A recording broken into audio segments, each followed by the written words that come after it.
I stared at the receipt on our kitchen counter, my hand trembling as I picked it up.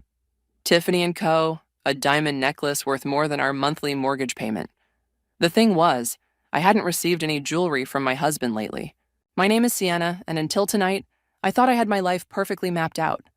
I'm a mortgage broker, the kind of person who helps others secure their dream homes while making sure their finances don't turn into nightmares. The irony of what was about to happen wasn't lost on me. "Chloe, honey, dinner's ready."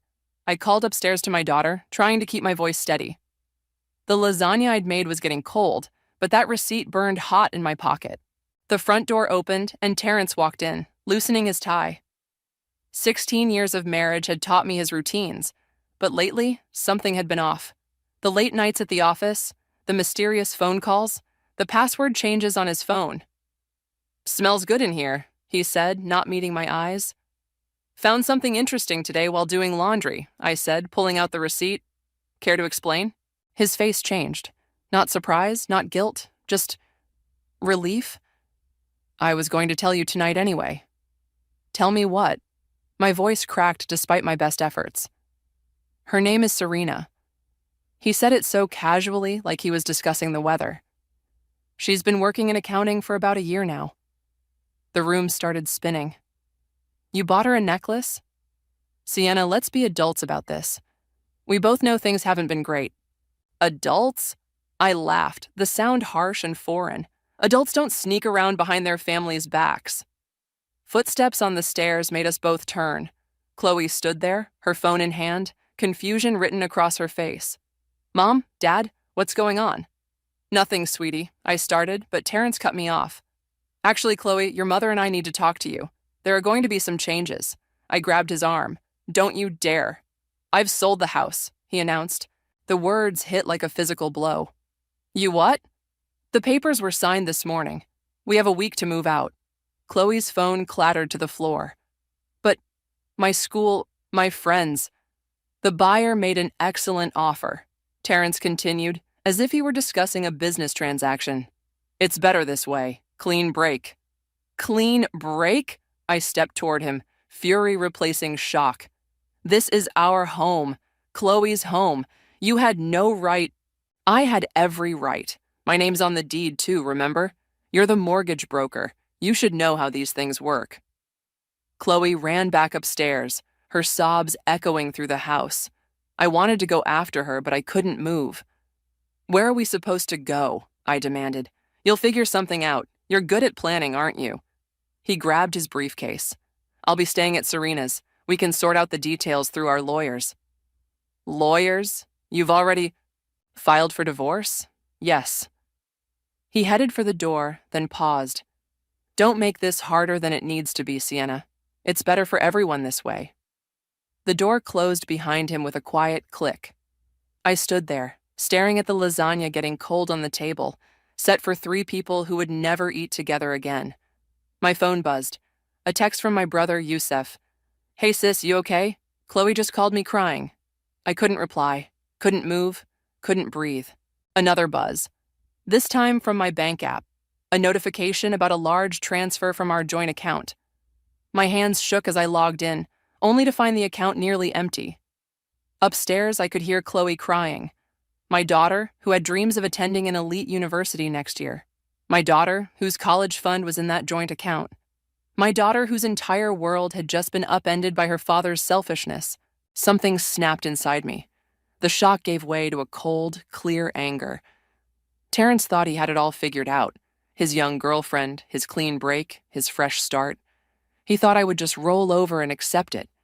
He was wrong. I climbed the stairs to Chloe's room, knocking softly before entering. She lay curled up on her bed, clutching her childhood teddy bear. "Mom?" Her voice was small, scared. "What are we going to do?" I sat beside her, stroking her hair.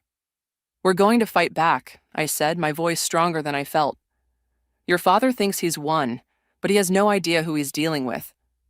But the house is just a building." I pulled her close. "Home is wherever we make it, honey. And I promise you, we're going to make something better than this." I didn't know how yet, but I knew one thing for certain. Terrence Riley was about to learn that hell hath no fury like a woman with nothing left to lose. Mom, what are you looking for? Chloe asked, watching me tear through another box in our attic. 3 days had passed since Terrence's bombshell, and we were supposed to be packing, not creating more mess. Your grandmother's papers, I muttered, pushing aside old photo albums.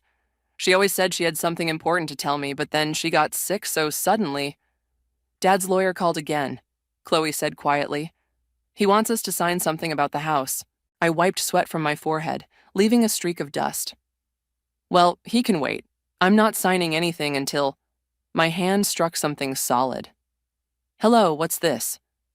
Behind a stack of Christmas decorations sat a metal lockbox I'd never seen before. It had my grandmother Mia's name engraved on top. Can you open it?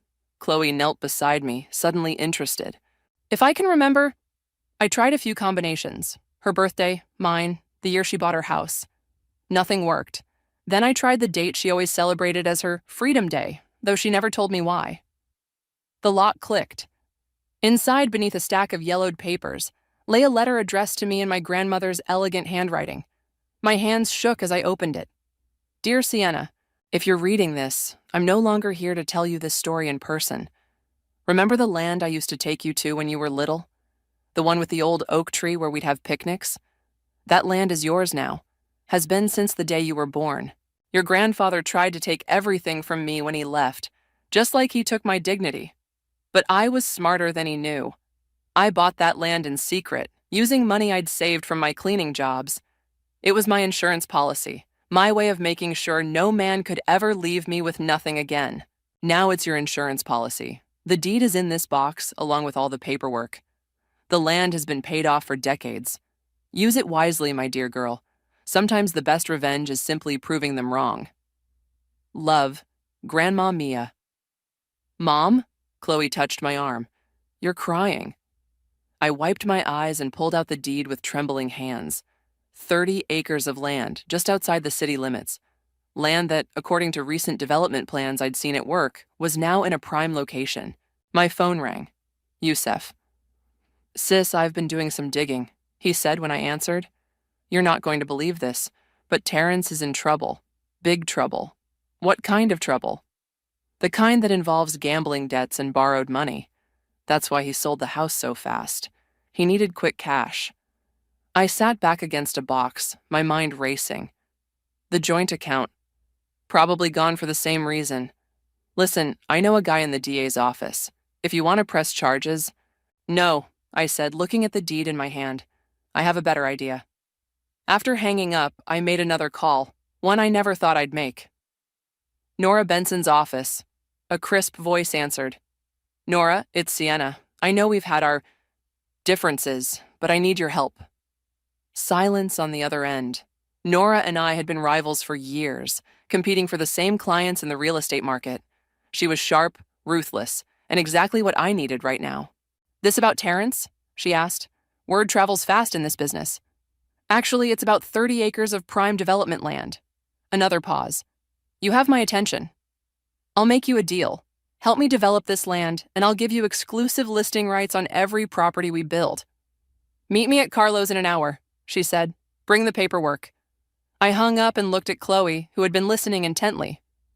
What are you planning? She asked. Remember how Dad always said women don't understand real estate?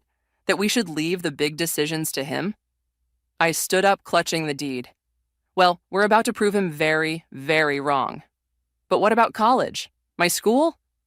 I pulled her into a hug. Trust me, honey, this land is worth far more than what your father took from us. We just need to be smart about it. An hour later, I sat across from Nora at Carlo's, spreading out the paperwork. She studied the documents, her eyes widening. This location, she whispered, the city's planning a major development project right next door. If we move fast, we could make enough to secure Chloe's future and then some, I finished. Nora looked up at me, a slow smile spreading across her face. You know who else has been trying to buy land in that area? Terrence's new company. They've been desperate to get a foothold there. Have they now? I sipped my coffee, feeling a plan take shape. Tell me more. This is going to be fun, Nora said, pulling out her phone. I'm canceling my afternoon appointments. We have work to do. For the first time since Terrence's announcement, I felt something other than despair. I felt powerful. Grandmother Mia had given me more than land. She'd given me a chance to write my own ending to this story, and I intended to make it a good one. You want to do what? Nora leaned forward across her pristine desk, her eyes wide with disbelief. We'd been working together for 2 days now, and I'd just shared my complete vision for the land. Mixed-use development, I repeated, spreading out the rough sketches I'd made. Affordable housing units, a community center, and small business spaces. Not just another soulless luxury complex. The profit margins would be smaller, she warned, but I could see the gleam of interest in her eyes. But the impact would be bigger. I pulled up the zoning regulations on my tablet. Look, the city's already offering tax incentives for this kind of development. Plus, it's exactly what the neighborhood needs. A knock at the door interrupted us. Yusef poked his head in, carrying 3 cups of coffee. Thought you ladies might need a refill. Any progress? Your sister's either crazy or brilliant, Nora said, accepting a cup. Maybe both. That's what I've been saying for years. He grinned, then turned serious. By the way, Sienna, I just saw Terrence at the courthouse. He was with his lawyer and Serena. My stomach clenched, but I kept my voice steady. How did they look? Like they own the world. He was bragging about some big development deal he's working on. Nora's phone buzzed. She glanced at it and smiled. Speaking of deals, my contact at the Planning Commission just confirmed something interesting. Terrence's company has already invested heavily in the properties surrounding your grandmother's land. They're counting on acquiring that exact plot to make their project viable. Which means they're probably the ones who'll bid highest when we put it on the market, I said, the pieces falling into place. If we put it on the market, Nora corrected, her smile turning predatory. But what if we don't? What if we develop it ourselves? Yusef whistled. That would completely derail their plans. Exactly. I stood up and walked to the window, looking out at the city skyline. Terrence always said I didn't understand the big picture. Time to prove him wrong. You'll need investors, Nora pointed out. Strong ones, and fast. Already working on it. Yusef pulled out his phone. Remember my friend Marcus from business school? He's been looking to diversify his portfolio. Said he'd meet us tomorrow. Perfect. I turned back to them. But first we need to visit the land. I want to show you exactly what I'm thinking. An hour later, we stood under the old oak tree where my grandmother used to bring me for picnics.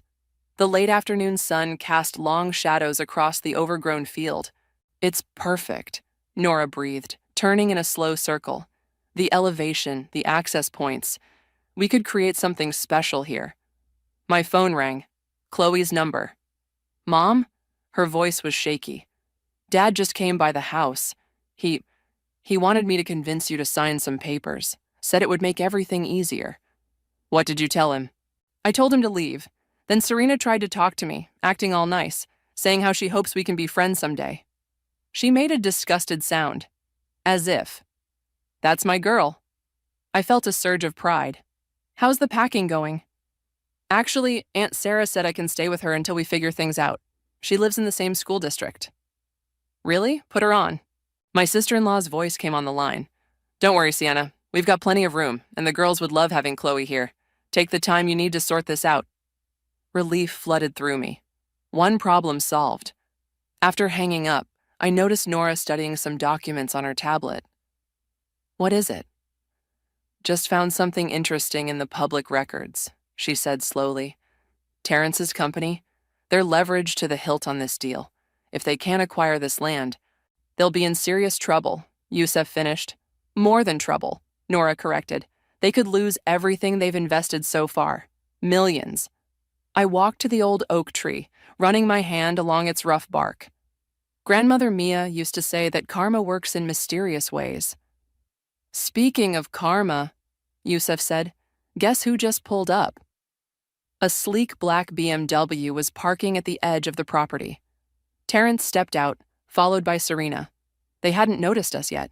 Well, Nora murmured. This should be interesting.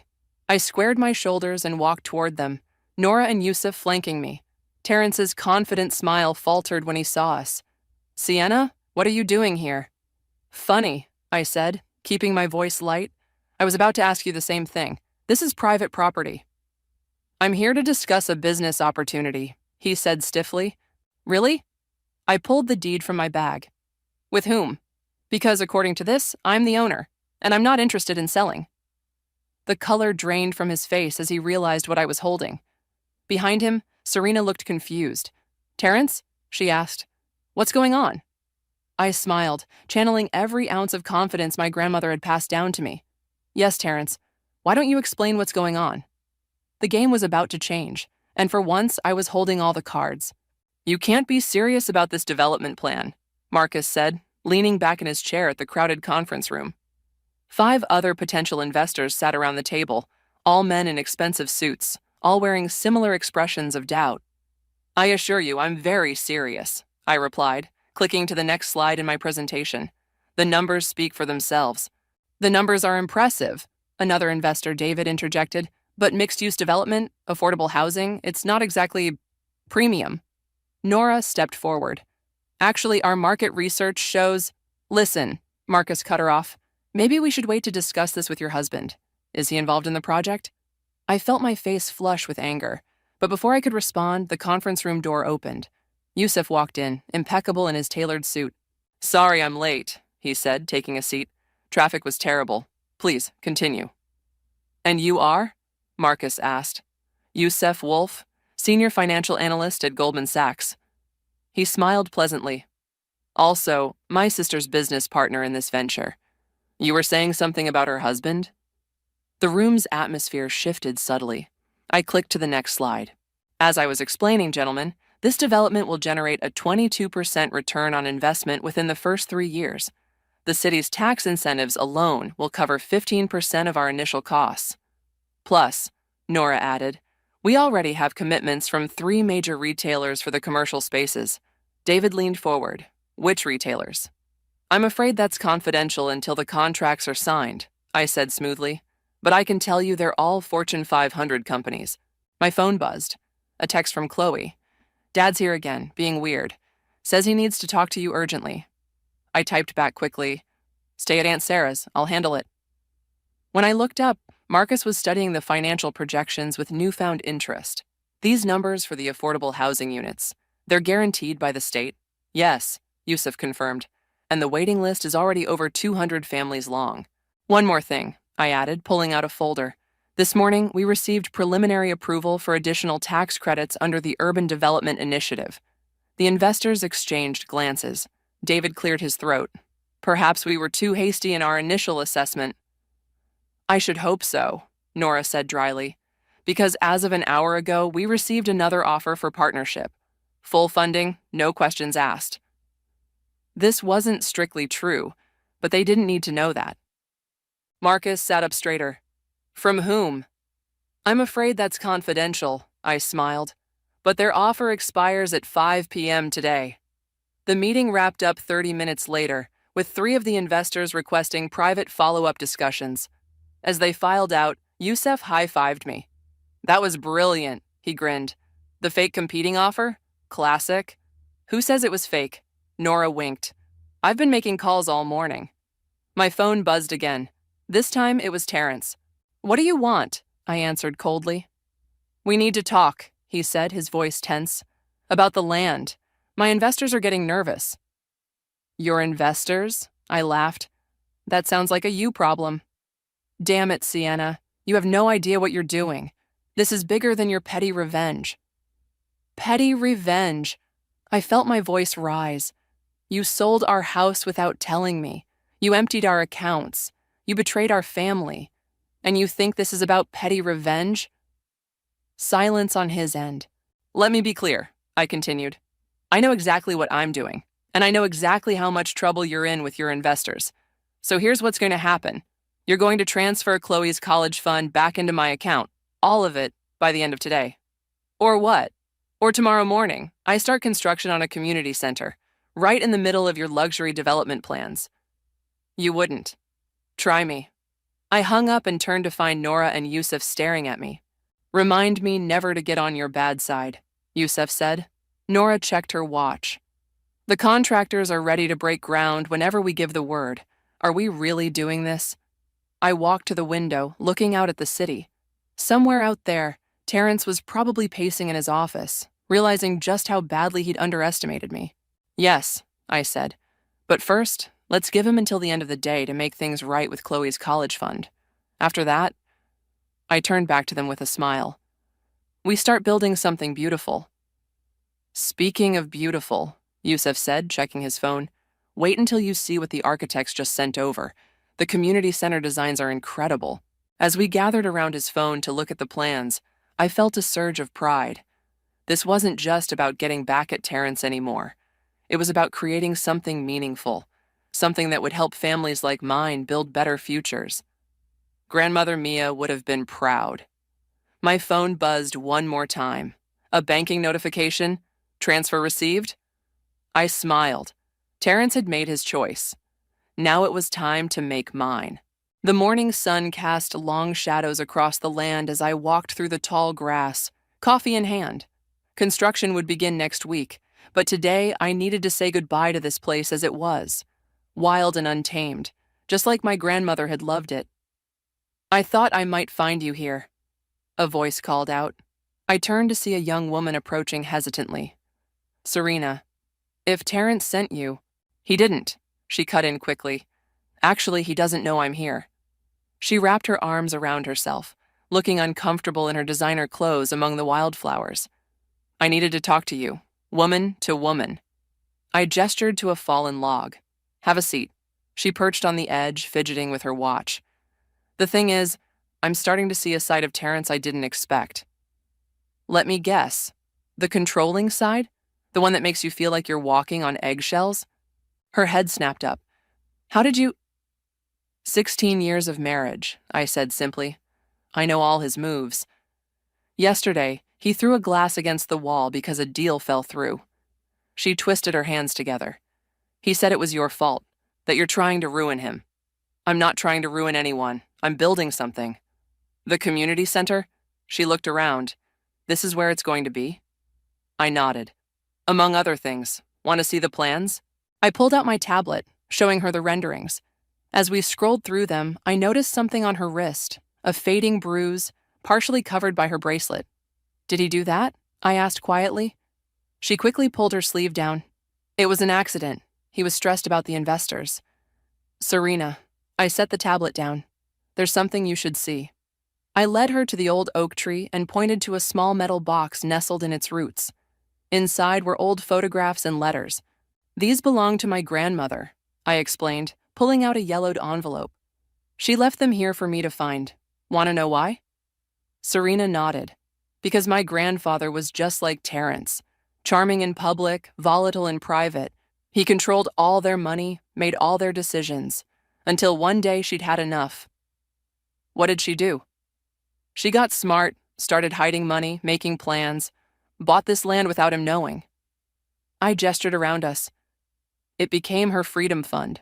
But Terrence says he loves me, Serena whispered. He says once this deal goes through, everything will be perfect. And the bruise? Was that perfect too? She fell silent, staring at the ground. My phone rang. Nora. Turn on the news, she said without preamble. Channel 7. I pulled up the live stream on my tablet. Serena leaned in to watch. Breaking news in the financial sector, the anchor was saying. Major development company faces investigation for alleged fraudulent practices. Sources say the company's CEO, Terrence Riley, is being questioned about irregular fund transfers and misrepresented assets. Serena's face went pale. He told me those transfers were normal business operations. Let me guess, he asked you to sign some documents recently, as head of accounting? She nodded slowly. Oh God. You need to protect yourself, I said, right now. I don't know how. Her voice cracked. Everything I have is tied to him, my apartment, my car. I might be able to help with that, I said, an idea forming. But first, you need to do something important. What? Tell the truth. To the investigators, to yourself, all of it. She touched her bruised wrist. I'm scared. I know, but you're stronger than you think. I handed her Yusuf's business card. My brother knows some good lawyers. They can help protect you legally. Why are you helping me? She asked. I'm the other woman. You should hate me. Hate doesn't build anything worthwhile, I said, thinking of my grandmother. Besides, looks like we were both fooled by the same man. My phone buzzed again. Chloe this time. Mom, did you see the news? Dad's company is imploding. I saw, honey. You okay? Are you kidding? I'm great. Jessica's dad is a reporter. He says Dad might go to jail. I looked at Serena, who was already dialing the number on Yusuf's card. Let's not celebrate too soon, I told Chloe. Focus on your studies. I'll handle everything else. After hanging up, I watched Serena walk away, her shoulders straighter, her step more determined. She had taken the first step toward her own freedom, just like my grandmother had done decades ago. I touched the rough bark of the oak tree, imagining Grandmother Mia standing here, planning her escape, building her future. She'd turned this land into something more than dirt and grass. She'd made it a symbol of resilience. Now it was my turn to build something meaningful on this foundation, not out of hate or revenge, but out of hope for something better. My phone lit up with another news alert about Terrence's company. The house of cards was finally falling, but I was too busy planning tomorrow to watch it crash. The investors are ready, Nora announced, straightening my blazer as we stood outside the conference room. All 7 of them. Even Marcus brought additional backers. Through the glass walls, I could see them gathered around the large table, reviewing our proposal documents. The stakes had never been higher. You've got this, Yusuf whispered, giving my shoulder a squeeze. Remember what we practiced. I took a deep breath and pushed open the door. The room fell silent. Good morning, I said, my voice steady. Thank you all for coming. Before we begin, I have some updates to our original proposal. If this is about the recent news regarding your husband's company, Marcus began, but I cut him off. This isn't about Terrence. This is about making something better. I clicked to the first slide. We've secured 3 additional retail commitments and increased our projected return by 4%. David leaned forward. The community center designs have been approved by the city council. Nora jumped in, distributing updated renderings, with expedited permits. A murmur of approval rippled through the room. I was about to continue when my phone buzzed. Serena's name flashed on the screen. Excuse me, I said, stepping out. I need to take this. Sienna? Serena's voice was shaking. I just finished talking to the FBI. They want me to testify against Terrence. Are you okay? No, yes, I don't know. They showed me documents, things I signed without reading properly. I could be implicated if I don't cooperate. Listen to me, I said firmly. You're doing the right thing. Have you spoken with the lawyer Yusuf recommended? Yes, she's here with me now. But Terrence keeps calling, threatening to... A commotion in the conference room caught my attention. Through the glass, I saw the investors standing, pointing at their phones. I have to go, I told Serena. Call me later, and Serena, stay strong. I rushed back inside to find everyone watching a breaking news alert on their devices. Major development company CEO arrested on fraud charges, Marcus read aloud. Multiple properties frozen pending investigation, including the land surrounding your grandmother's property, Nora whispered to me. I cleared my throat.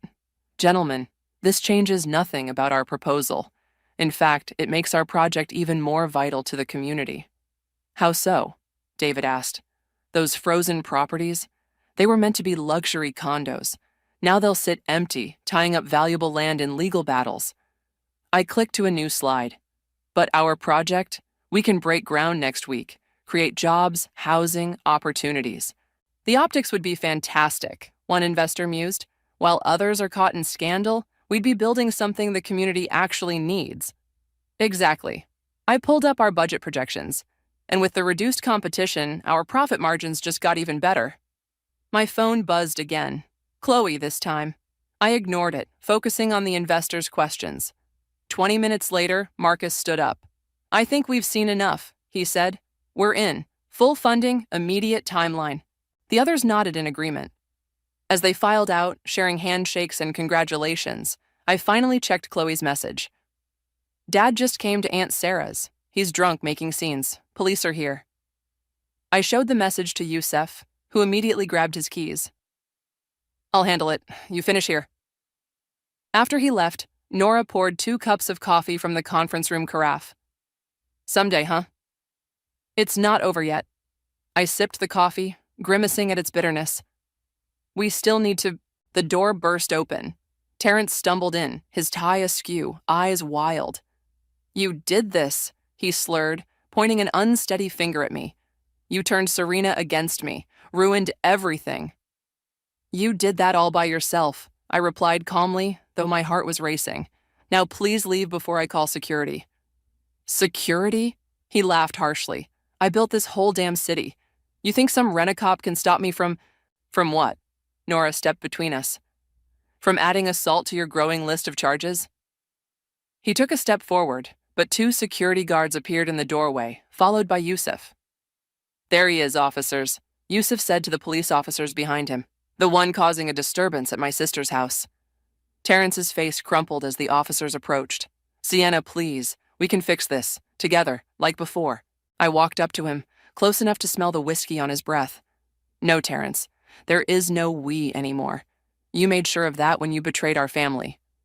Ma'am, one officer asked, would you like to press charges? I looked at the man I'd once loved, now swaying and defeated. No, he's not worth the paperwork. Just get him out of here. As they led him away, Nora squeezed my arm. You okay? Better than okay. I turned to the window, where construction equipment was already arriving at the edge of my grandmother's land. We have work to do.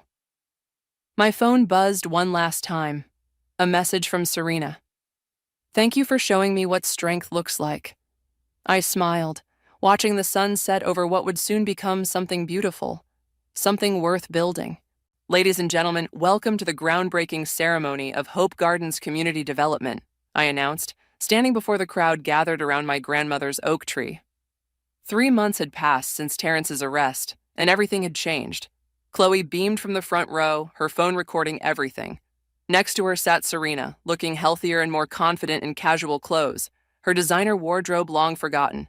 This project represents more than just buildings, I continued. It represents second chances, new beginnings, and the power of community. As I picked up the ceremonial shovel, my hand trembled slightly. Nora stepped forward, placing her hand over mine. Together, she whispered. We pushed the shovel into the earth as cameras flashed. Behind us, bulldozers stood ready to begin the real work. Mom! Chloe rushed forward after the ceremony, hugging me tight. That was amazing. And guess what? I just got an email from Stanford. My heart stopped. And? She thrust her phone at me, jumping up and down. Early acceptance, full scholarship. Tears welled in my eyes as I read the acceptance letter. All those nights of worry about her college fund, all the fear about her future, gone. Congratulations, Serena said, approaching cautiously. I brought something you might want to see. She handed me a newspaper. The headline read, Local developer pleads guilty to fraud charges. Below was a photo of Terrence being led into court. 10 years, Serena said quietly. That's what they're recommending. I testified yesterday. How did it feel? I asked. Terrifying. Liberating. She smiled. The DA offered me immunity in exchange for my testimony. Said your evidence helped build their case. What evidence? Chloe asked. The transfer records your mother kept, Serena explained. Every suspicious transaction, every irregular payment. She documented everything. Always keep receipts, I winked at Chloe, especially when dealing with untrustworthy people. Yusuf jogged up, waving a stack of papers. Hot off the press. First batch of housing applications. We've got over 500 families interested already. Speaking of housing, Nora called from nearby. Sienna, you need to see this. She led us to where the old oak tree stood. Construction workers had discovered something while clearing the area around it. A small metal box, different from the one that had contained my grandmother's letters. Found it embedded in the trunk, one worker explained. Must have been there for decades. With shaking hands, I opened the box. Inside was a single photograph. My grandmother, young and beautiful, standing proudly in front of this very tree. On the back, she'd written, The Day I Chose Freedom, 1975. Look, Chloe pointed to the background of the photo. Isn't that the same view of the city? It is, I smiled, remembering all the stories grandmother Mia never got to tell me. And now we're building something she would have been proud of. Mrs. Riley? A voice called. I turned to see Marcus approaching with several other investors. It's Ms. Thompson now, I corrected. Back to my own name. Of course, my apologies. He gestured to the construction site. We've been discussing the project's next phase. Given the overwhelming response, we'd like to propose doubling the initial investment. Before I could respond, another commotion drew our attention. A sleek car had pulled up, and a woman in a business suit emerged. "That's the mayor," Nora whispered. "Ms. Thompson?" the mayor called out, walking briskly toward us. "I hope I'm not too late. I wanted to personally deliver this." She handed me an official-looking document.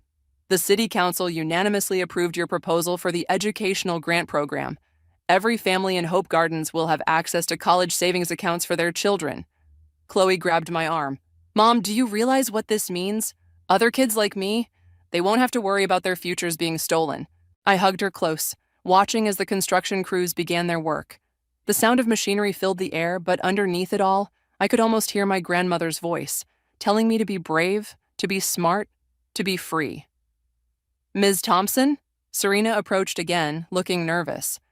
I was wondering, "There's an opening in your management team for the community center. I know my background is in accounting, but you want to help?" I smiled. "Good.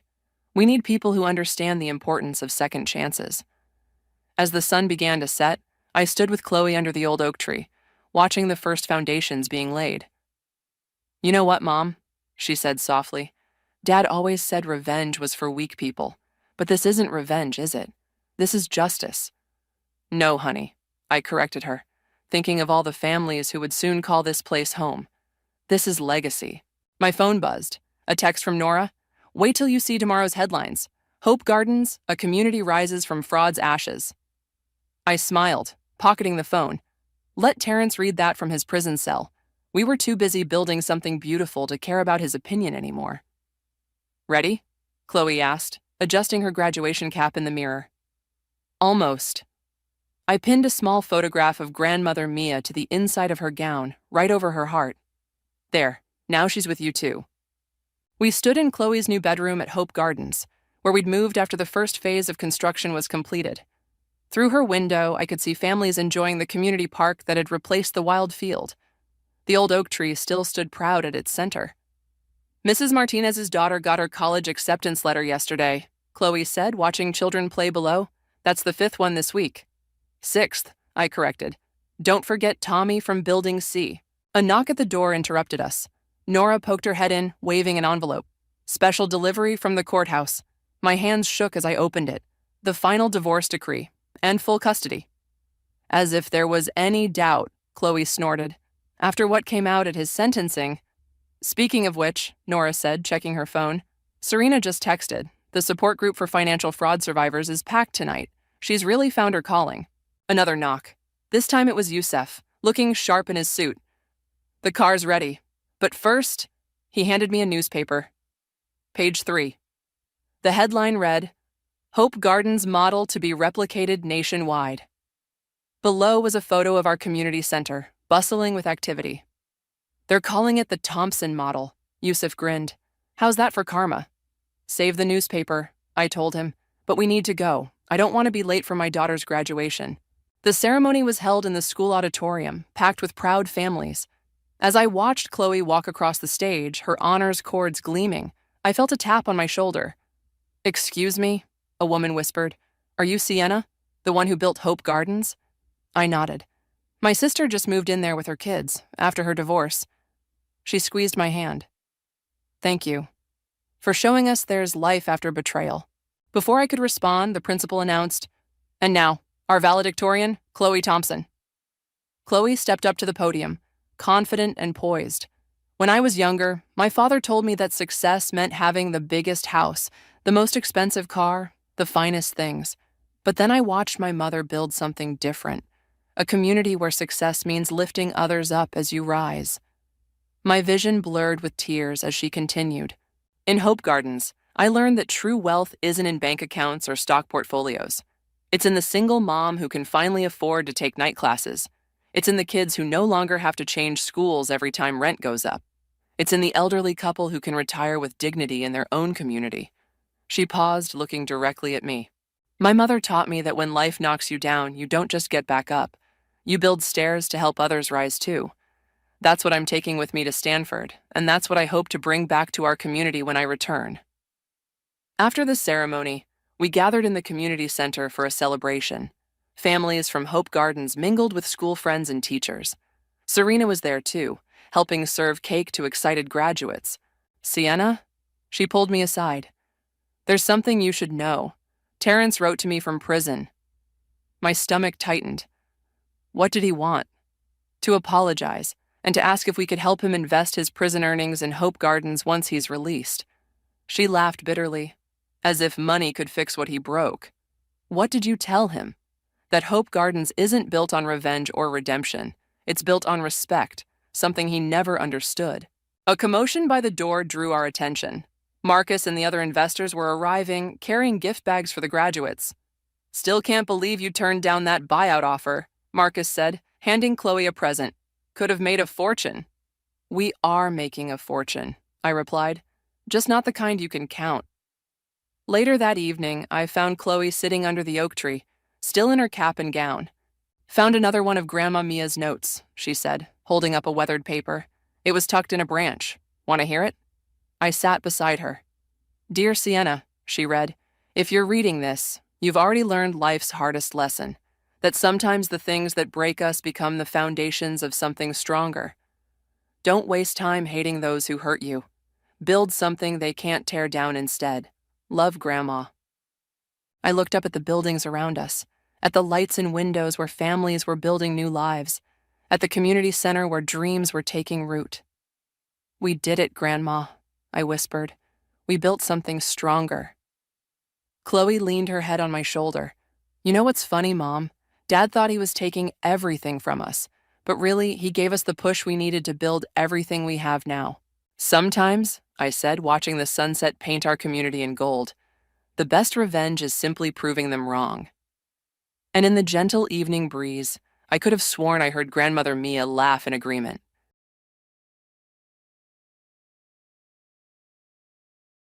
Hi, I'm Maura. Ever given everything you had to family, only to watch them rewrite the story without you in it? I used $1 million of my own savings to rescue my parents' company. I thought that meant I mattered. I thought it meant I belonged. But then, I found out I was cut from the will, not reduced, erased. Worse, my dad still asked for more. And what they did next, how they twisted my name, my past, even dragged in the man I once loved. How do you fight a family that built its power on your silence? And what happens when you finally speak? Let me tell you what happened to me. The scent of rosemary hit me the moment I stepped onto the porch. Mom was in the backyard, kneeling by her herb garden, her sun hat tilted low over her brow like she was pretending the rest of the world didn't exist. I hadn't planned to stay long, just drop off a stack of tax files I'd helped organize for their business. It was a quiet Wednesday morning, and I had calls lined up with 2 corporate clients later that afternoon. Maura, she called without looking up. Be a dear and check the safe in the den. Your dad needs something for the CPA. Something about last year's deductions. I nodded, brushing invisible dust off my blazer. Sure. Inside, the house looked almost identical to how it did 20 years ago. Same peach walls, same framed needlepoints, same sound of my dad's voice carrying from the study, deep and practiced as if he was still trying to impress someone. I passed by the French doors and gave him a polite wave. He didn't look up, too engrossed in whatever video meeting he was hosting. I headed straight to the den, kneeling in front of the built-in cabinet where they kept the safe. The keypad hadn't changed either. 0419, Darla's birthday. Once inside, I pulled out the usual stack. Warranty papers, insurance docs, a few old checkbooks. But one folder stood out. Burgundy leatherette, stamped estate plan, in gold. I hesitated. I didn't open it out of curiosity. At least, that's what I told myself later. I just wanted to make sure they hadn't forgotten to sign something important. But by page 3, my stomach tightened. It wasn't the legal jargon that rattled me. It was the clear and deliberate absence. My name didn't appear. Not under real estate assets, not under business succession, not under personal items. Every line, house, company shares, savings, even Mom's antique ring collection, was assigned to one name, Darla Ann Whitmore. Not a single mention of me, not even a token percentage, just a general statement in the final paragraph. We love both our daughters and trust they will understand our intentions. My jaw locked, My pulse thudded in my ears. The door creaked behind me. Mom walked in, carrying a small watering can, eyes flicking toward the open folder in my hands. She paused, feigning a casual smile. "Oh, that," she said lightly, brushing dirt from her fingers. "You know your father thought it was best this way. You're doing well, Mora. Darla, she still needs support." I closed the folder, the weight of it like bricks in my hands. "So doing well means I'm not family anymore?" She blinked, as if the question itself was rude. "Don't be dramatic, you know what I mean?" "I actually don't." Dad appeared then, stepping in like it was all perfectly timed. No knock, no pause. Just that damn mug of coffee he always carried like it made him important. "Sweetheart," he said, like he was trying to calm a client. "There's no need for this tone. You're stable. You've built your own life. Darla's still figuring things out." I laughed, sharp, short, without humor. "She's 37, still bounces between projects, still doesn't pay her credit card bill on time, still thinks being an influencer is a career plan. But sure, let's hand her everything." Dad frowned, voice lowering. "That's not fair." I stood up slowly. "You're right, it's not. What's unfair is me covering payroll back in 2019 so you didn't have to declare bankruptcy. What's unfair is me pulling $1 million from my own portfolio so this house, this business, could stay afloat while she was off doing yoga retreats in Sedona." Mom placed a hand on my forearm. "We just want her to feel secure." "And me? You're already secure." There it was, final, clean, convenient. I looked between them. Neither said another word, not a flicker of regret in their expressions. I slid the folder back into the safe and locked it. "If I'm not worthy of your legacy, don't expect me to keep cleaning up your mistakes." I turned without another word and walked out, past the garden, past the familiar creak of the wooden porch step, past the damn rosemary. No one followed. I sat in my car for a long while, gripping the steering wheel. Not angry, not yet, just hollow, like someone had opened me up and removed something essential. Not grief, not sadness, just a void. A void with names I thought I could still trust. The air in my car was still, thick like wool. I hadn't started the engine yet. Instead, I sat motionless, my hands still resting on the wheel, my eyes fixed on the windshield, though I wasn't really seeing anything. The whole world outside blurred into the lines of my own reflection, faint, quiet, hollow. I didn't drive straight home. I took the long way, past downtown, circled the lake twice, then pulled into the parking lot of a quiet coffee shop I used to visit years ago when I was still paying down my grad school debt. Back when life felt like a climb, not a betrayal. I grabbed a seat in the far corner, back against the wall, and pulled out my phone. I scrolled through my saved files until I found the folder marked 2019 Emergency Transfers. The timestamp on the first wire, October 2nd, 2019, $400,000, followed by another 3 transactions over the next month. Altogether, $1 million drained from accounts I'd built with my own sweat and sleepless nights. My chest ached, not with regret, but with recognition. That money had kept their company alive. That sacrifice had kept their home from foreclosure. And now, I was the one written out. 5 years ago, everything unraveled at once. I still remember Dad calling me at 6:13 a.m., voice shaking for the first time I could recall. "Mora, the Canyon Ridge project, it's falling apart. The investors are threatening a lawsuit. We're not going to make payroll." I'd just landed a new client, had a second-round interview with a firm in Seattle, and was considering moving in with Ryan, my boyfriend at the time. Instead, I flew to Austin that night. I skipped the Seattle trip. I met with the family's accountant. I pored over spreadsheets for 72 hours straight and realized that without immediate funding, the company would collapse by the end of the quarter. Darla, of course, was nowhere to be found. When I asked Mom about her, she said Darla had gone off-grid for a yoga cleanse retreat in Arizona. "She's too fragile right now," Mom whispered. "This kind of stress breaks her." And me? I wasn't allowed to break. I cashed out half my portfolio, took the tax hit, and transferred the first amount within a week. The second followed 10 days later. Dad promised everything would be repaid. "You'll be on the board, full ownership stake. We'll rewrite everything. You have my word, sweetheart." I didn't ask for a contract. That's the part that keeps haunting me. I trusted them, not because they were good with their word, but because they were my parents. Because I believed family didn't need paperwork. I stayed for 3 more months, helping them restructure debt, freeze unnecessary spending, and settle with the Canyon Ridge lawsuit. We survived the collapse, but I was never added to the board. And the will? Well, now I knew exactly where I stood. Back then, Mom hugged me in the kitchen, tight and tearful. "We'll never forget what you did for us," she said. Turns out they forgot faster than I could have imagined. I left the coffee shop just before sundown. I couldn't sit still anymore.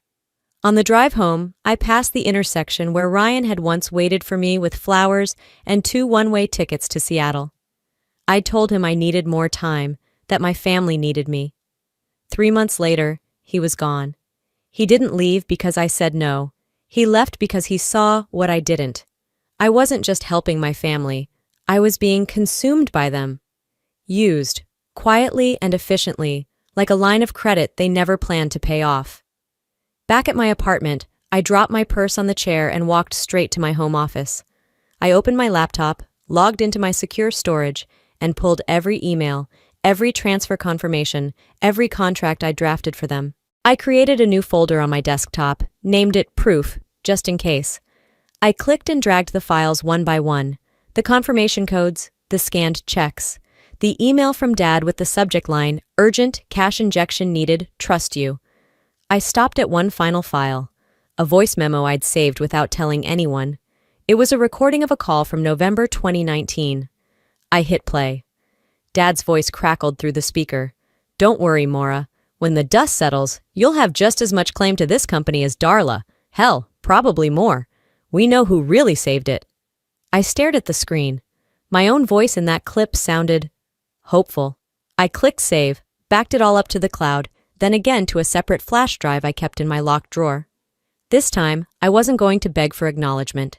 I wasn't going to ask for fairness or chase validation from people who saw me only as a resource. I stood up from the desk, my fingers trailing the edge of the wooden surface. "This time," I whispered, "I won't be silent." I didn't cry. I didn't rage. I planned. By the time the sky outside dimmed into that soft orange haze only early spring in Texas could paint, I was already knee-deep in spreadsheets.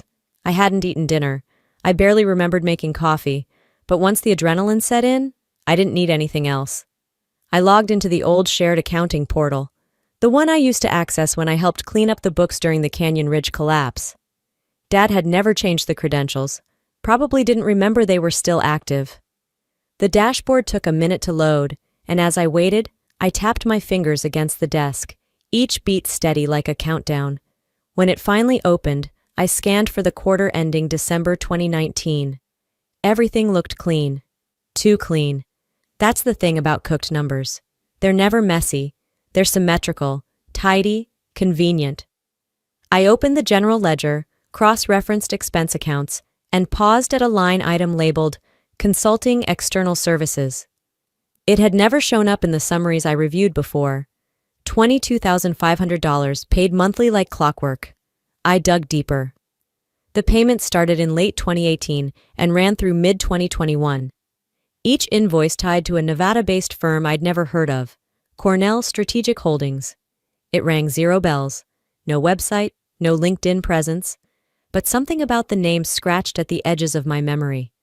I opened the invoice attachments and saw generic service descriptions: operational planning, digital transformation oversight, confidential advisement, corporate buzzwords for nothing.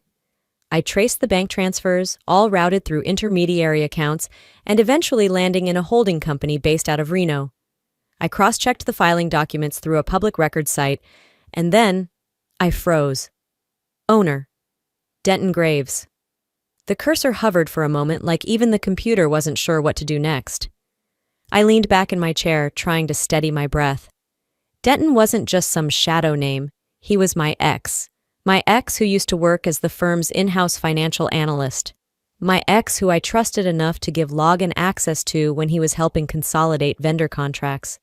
The same man who sat across from me 3 Christmases ago and told me I was too loyal for my own good.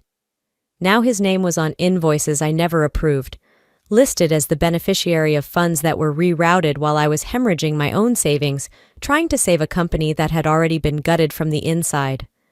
I wasn't stupid. This wasn't just bad judgment. This was collusion. He and Darla had been covering for each other. The timeline was too clean. The withdrawals matched the very weeks I was authorizing wire transfers into the business account. While I was patching holes, they were drilling more beneath my feet. The betrayal wasn't just financial, it was personal, it was coordinated, and it had a signature. I pulled open my drawer and yanked out a yellow legal pad. I started building a timeline. October 2018, first transfer to Cornell. January 2019, Denton travels to Vegas for a conference. March 2019, Darla is sick, skips 3 board meetings. June 2019, I pay the firm's outstanding $180K debt. By the end of the night, I had over $480,000 in routed payments accounted for. Every one of them tucked neatly under Darla's authorization, with Leonard co-signing as CEO. It wasn't negligence, it was fraud hidden under the guise of family. I stared at the name one more time. Denton Graves, the man who once told me, "You're the only one who really gets how money works." Guess I wasn't the only one after all. Around midnight, I exported every document into a single PDF, encrypted it, and emailed a backup to myself. Then I copied the file to the same flash drive in my desk. I sat there in silence, my eyes burning from the screen, but my mind clear. I hadn't wanted a war.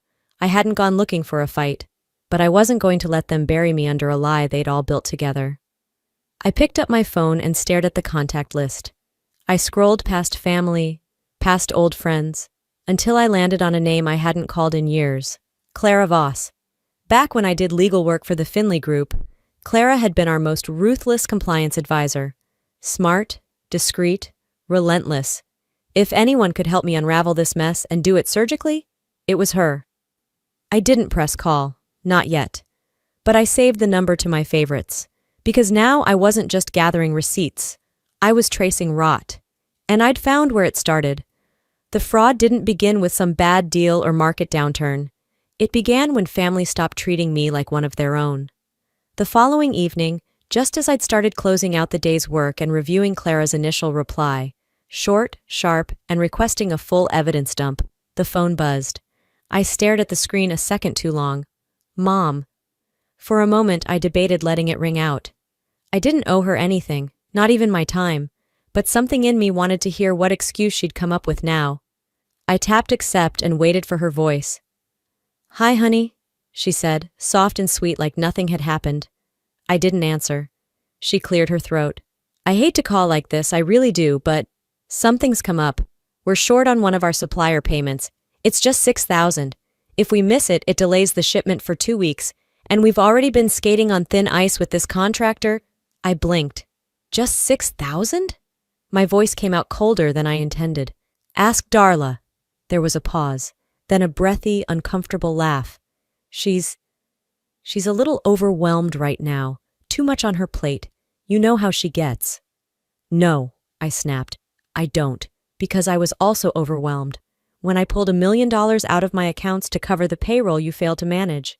When I worked overnight to prevent your doors from being padlocked by the state. But you didn't seem worried about how I get." "Maura, please don't bring up old stuff," she said quickly. "You always make everything so heavy. We're asking for help, that's all. As family." That word again. Family. Their favorite shield. "I'm not your emergency fund anymore," I said. "You made that perfectly clear when you cut me out of your will and handed everything to someone who can't manage a grocery list without texting you 3 times. There was a sharp inhale on her end. "That's not fair." "You're right," I cut her off. "None of this is fair, but it's the truth." And before she could wind into another guilt-laced monologue, I hung up. My heart was thudding so loud it felt like it echoed through my jaw. I stood in the kitchen for a moment, letting the silence stretch. Then I went back to my desk, clicked open my encrypted folder, and added a new document. Call log Charlene, requesting funds, March 23rd. I wasn't playing nice anymore. I was documenting. The next morning, I brewed my coffee early, even before checking the news feed. An alert pinged on my phone. New message, group thread. I opened it, instantly recognizing Leonard's passive-aggressive signature at the bottom. The subject line, "Family shouldn't break over misunderstandings." The message wasn't long, but every word was carefully crafted like a PR statement, masked as an olive branch. It pains me to see how fractured things have become. We all make mistakes, but letting one misunderstanding unravel years of love, support, and hard work, that's not how family endures. Let's come back together. Let's talk without judgment. Buried between the lines wasn't regret. It was manipulation. There was no mention of Darla, no mention of the will, no mention of the six-figure theft or the fact that they'd chosen to delete me from the future they built with money I'd handed over.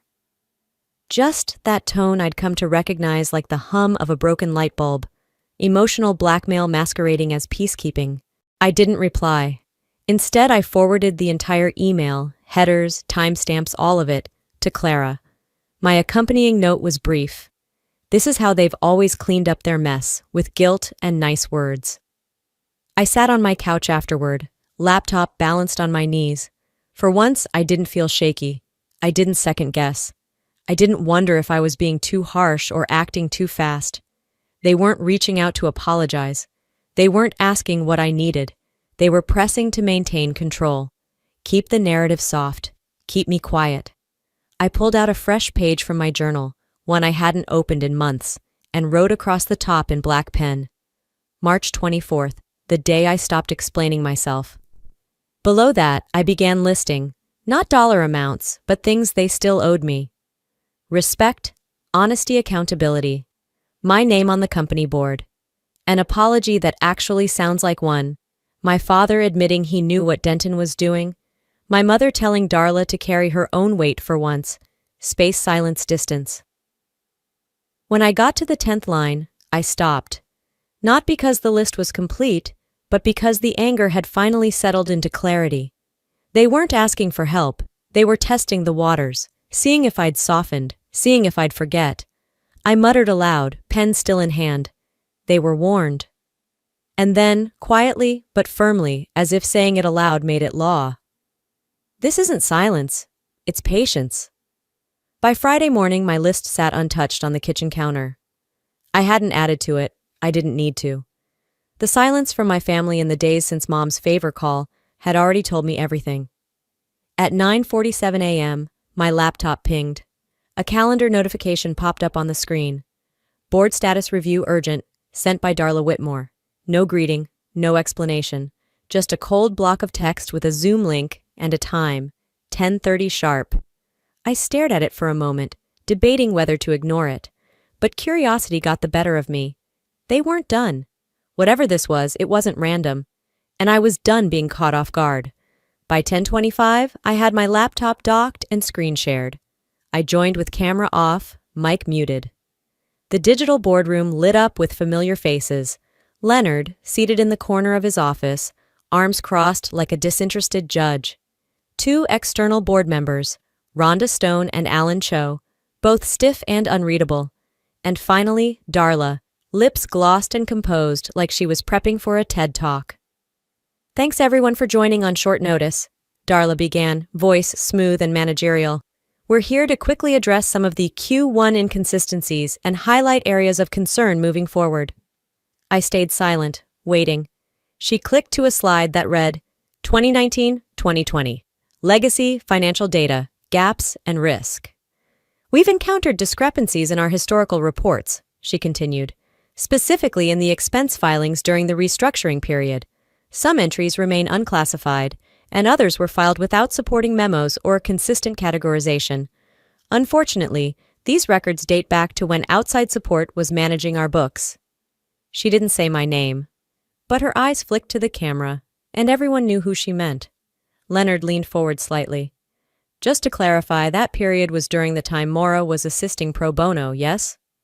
Rhonda's lips tightened. Alan simply nodded. The implication was clear. I had made the mess. I had jeopardized the company's current status. I unmuted my mic and clicked my camera on. Darla's eyes widened for half a beat. Hi, I said coolly. Before we go further into hypotheticals and historical distortion, would anyone like to see the receipts? No one replied. I clicked to share my screen. A folder labeled Cornell Transfers Confirmed opened. Line by line, PDF by PDF, I walked them through the consulting invoices, the authorized payments, the co-signed approvals, all dated, signed, and verifiable. I zoomed in on one particularly damning entry. March 7th, 2020, I said. $17,400 routed through Cornell Strategic Holdings, authorized by Darla Whitmore, with Leonard Whitmore copied on the final bank instruction. Silence. And for clarity's sake, I continued, you will not find my name, my login, or my approval on any of these. I was not acting as your CFO.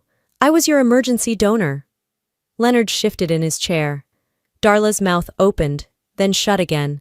I ended the share screen and folded my arms, implying I was responsible for poor financial handling, when in reality I funded the recovery while others rerouted company funds through ghost entities. Well, that's slander. And worse, it's stupid. Rhonda finally cleared her throat. Maura, if you feel there's been a misunderstanding— Oh, I don't, I said. I think I see everything perfectly now. I left the call. Clean break, no goodbye. 15 minutes later, I composed an email. Subject, defamation boundaries to all board members. Please consider this official notice. Any further implication of my involvement in mismanaged funds or misrepresented accounts during my voluntary support period will result in legal proceedings. I have records of every transaction, including those that occurred without my knowledge but under your oversight. Govern yourselves accordingly. Maura Whitmore. I CC'd Clara. Attached the same file set I'd shown on screen. Then I closed my laptop and leaned back. I wasn't trembling. I wasn't second-guessing. I didn't wonder what they'd think of me, because this wasn't about being liked. This was about drawing the line, publicly, sharply, and with no room for confusion. They had poked the wrong ghost. I didn't sleep much that weekend, not because I was nervous, but because I was focused. Saturday night, I turned my living room into a war room. Financial printouts covered the coffee table. My laptop screen glowed under dim lighting, tabs open across records, audio files, and one blank browser window just waiting to be used. At 2:14 a.m., I created a new Medium account under the name W. Whitmore Anonymous. The title came to me without hesitation: How $1 million Bought Silence in a Family That Still Wanted More. I didn't hold back. I wrote everything.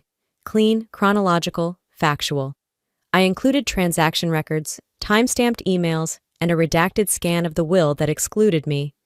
I even uploaded a screenshot of the transfer to Cornell Holdings, highlighting Darla's digital signature and Leonard's final approval stamp. No opinions, just truth, cold and organized. The final line of the post read, "This isn't revenge. This is record-keeping. Because if your name is going to be erased, at least let it echo before it disappears." I hit publish at 4:37 a.m., then walked outside barefoot and stood under the stars for 5 full minutes. By the time I woke up late Sunday morning, my phone had exploded. Hundreds of views, thousands of reads. Then local buzz. A legal forum on Reddit picked it up. Then a few former firm employees shared the link. The hashtags started rolling in by Sunday afternoon. #FamilyFraud, #Whistleblown by Blood, #She Paid They Played. I didn't say a word, didn't post a follow-up, didn't comment, but my inbox filled quickly. We always suspected Darla was funneling money, but no one wanted to accuse Leonard's daughter. I left that company in 2020 after my paycheck bounced. You saved them, Maura. You deserve better. I'm proud of you. You're saying what so many of us were too scared to. It was surreal, being believed in public when I hadn't even been acknowledged in private. But the best part wasn't the support, it was the panic on the other side. By Monday morning, a cease and desist letter arrived in my inbox, drafted hastily, addressed formally, and signed, predictably, by Leonard. It was a joke, barely veiled behind legal language. Words like libel, reputational harm, and private family affairs thrown around as if truth could be copyrighted. I sent it to Clara. Her response came in 3 words: "Let them try." Darla, meanwhile, took a more performative approach. She posted a filtered selfie on Instagram, captioned with something vague like, Cutting ties with toxic energy is self-care. And then, in the comments, family isn't always blood, sometimes it's trauma. It had all the emotional range of a pre-printed greeting card, but it played well with her influencer following. A few of her yoga friends commented with heart emojis and, "Stay strong, queen." It was laughable. And then mom called. I ignored the first attempt, and the second.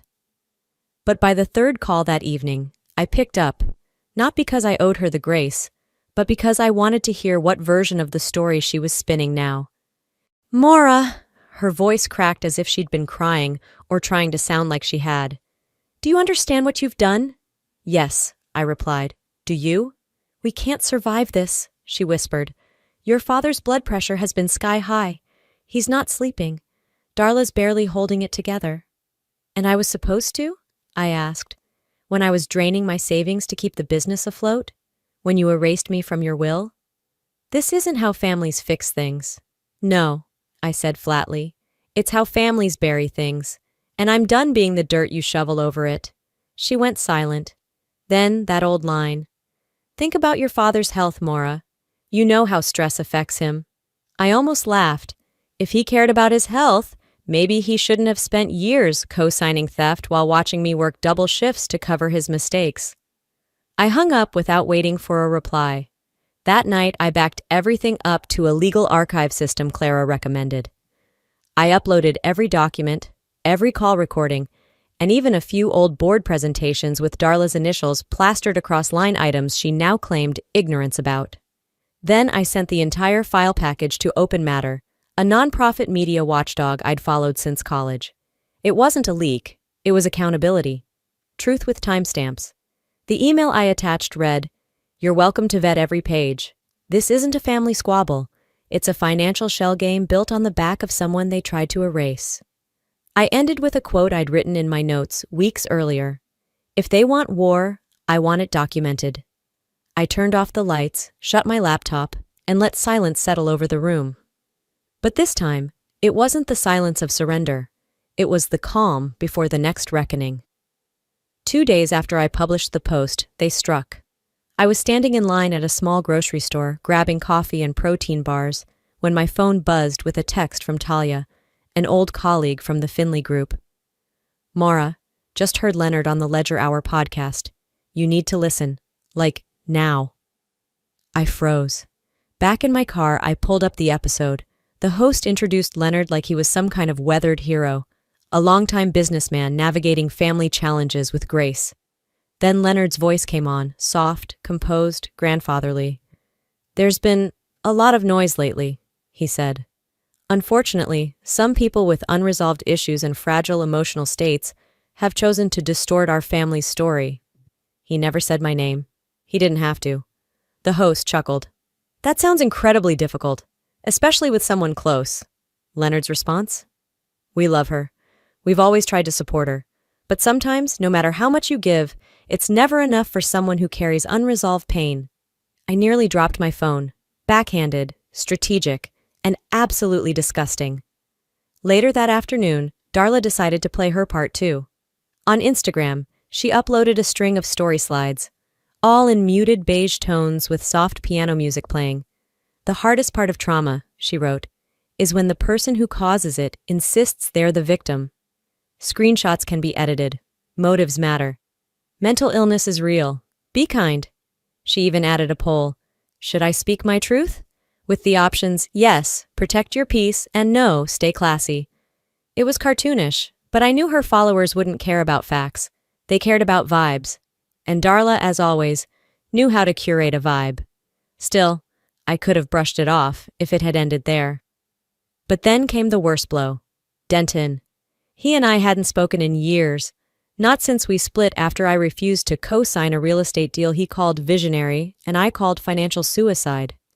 We hadn't even crossed paths in court, though I knew he was still doing accounting work, mostly consulting now. But that day, he posted a public message on LinkedIn of all places.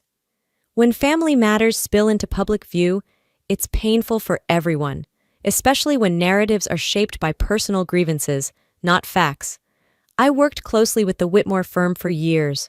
Darla is one of the most transparent, resilient professionals I've met. Accusations floating around now are deeply skewed and ignore key context. Then the kicker. As someone who has seen both sides, I can say some parties may be struggling with unresolved conflicts and projection. I hope they get the help they need. Projection?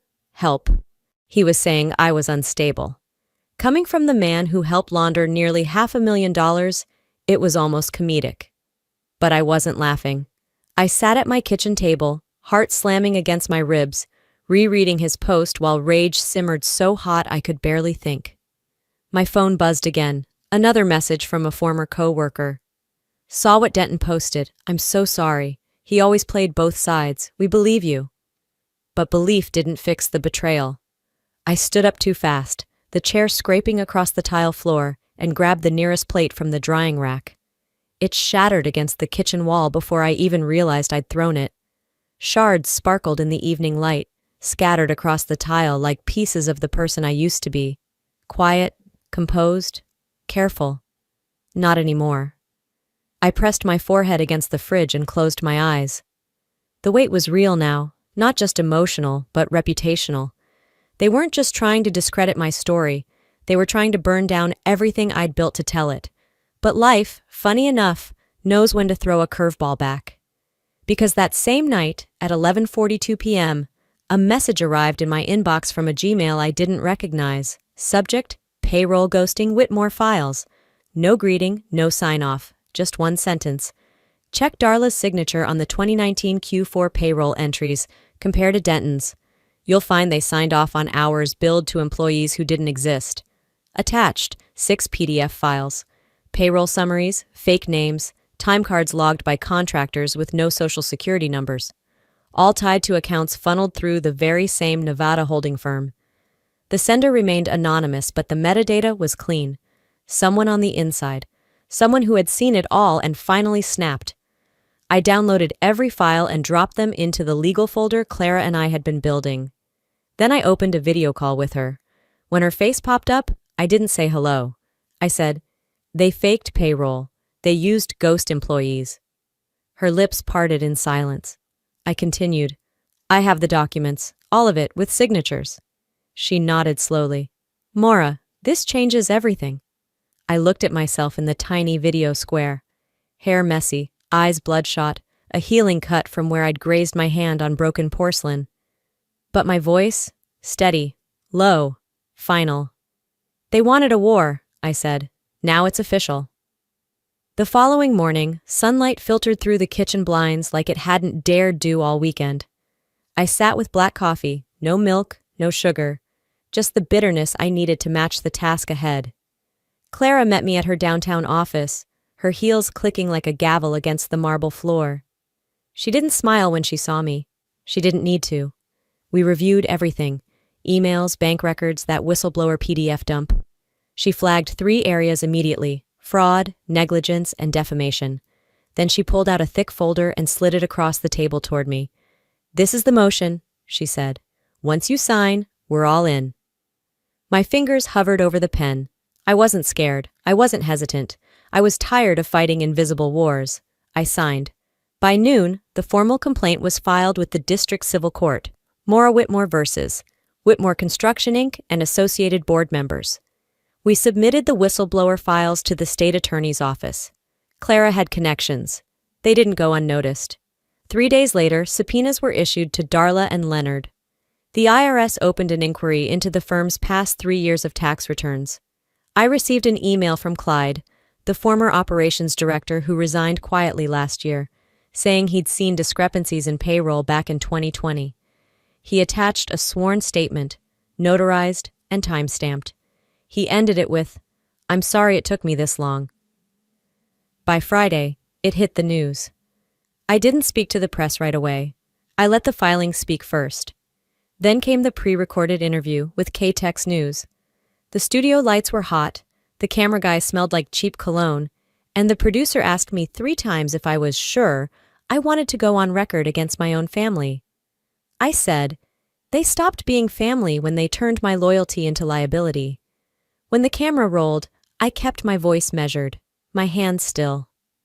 White-collar crime thrives in silence, I said, especially when it's protected by family names and Sunday dinners. But silence is not the same as peace. And some of us paid too high a price just to keep the lights on. The interview aired that night at 8 p.m. sharp. It was shared 6,000 times within the hour.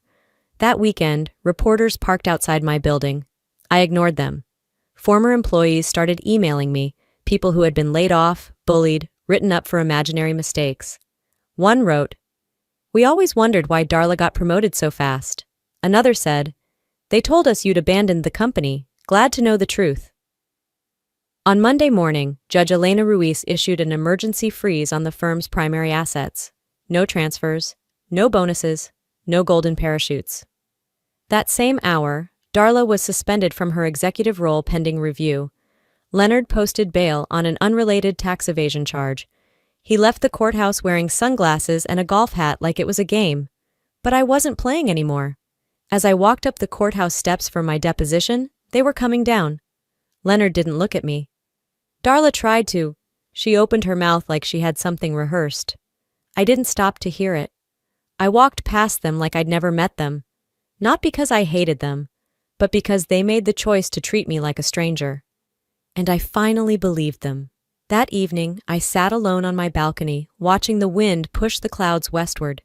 It was quiet, not hollow this time, just clean. I opened my laptop and began drafting a formal victim impact statement, not because I needed pity, but because the truth needed a record. They built that house with stolen bricks. Now it's crumbling, and I won't be there to save it. 1 month later, the dust had stopped swirling, but the air never quite settled. The court order held. Leonard officially resigned from all corporate roles, citing health concerns, though everyone knew it was an audit breathing down his neck, not a doctor's report. His name vanished from the website, from the press releases, from the firm's letterhead, but not from my memory. That stain runs deep. Darla, on the other hand, just disappeared. No statement, no apology, not even a goodbye post. Her influencer accounts went dark. Last I heard, she booked a one-way ticket to Costa Rica. Probably thought she could namaste her way out of accountability. And then there was Charlene. The envelope was cream-colored. No return address. Handwritten. I knew the loops of her cursive before I even opened it. But I didn't. I slid it into my drawer, right next to the medical receipts I'd covered for Dad's heart medications, and the tuition invoice I once paid so Darla could finish her entrepreneurial development course. Reconciliation in cursive meant nothing without accountability in ink. I had no intention of feeding that illusion again.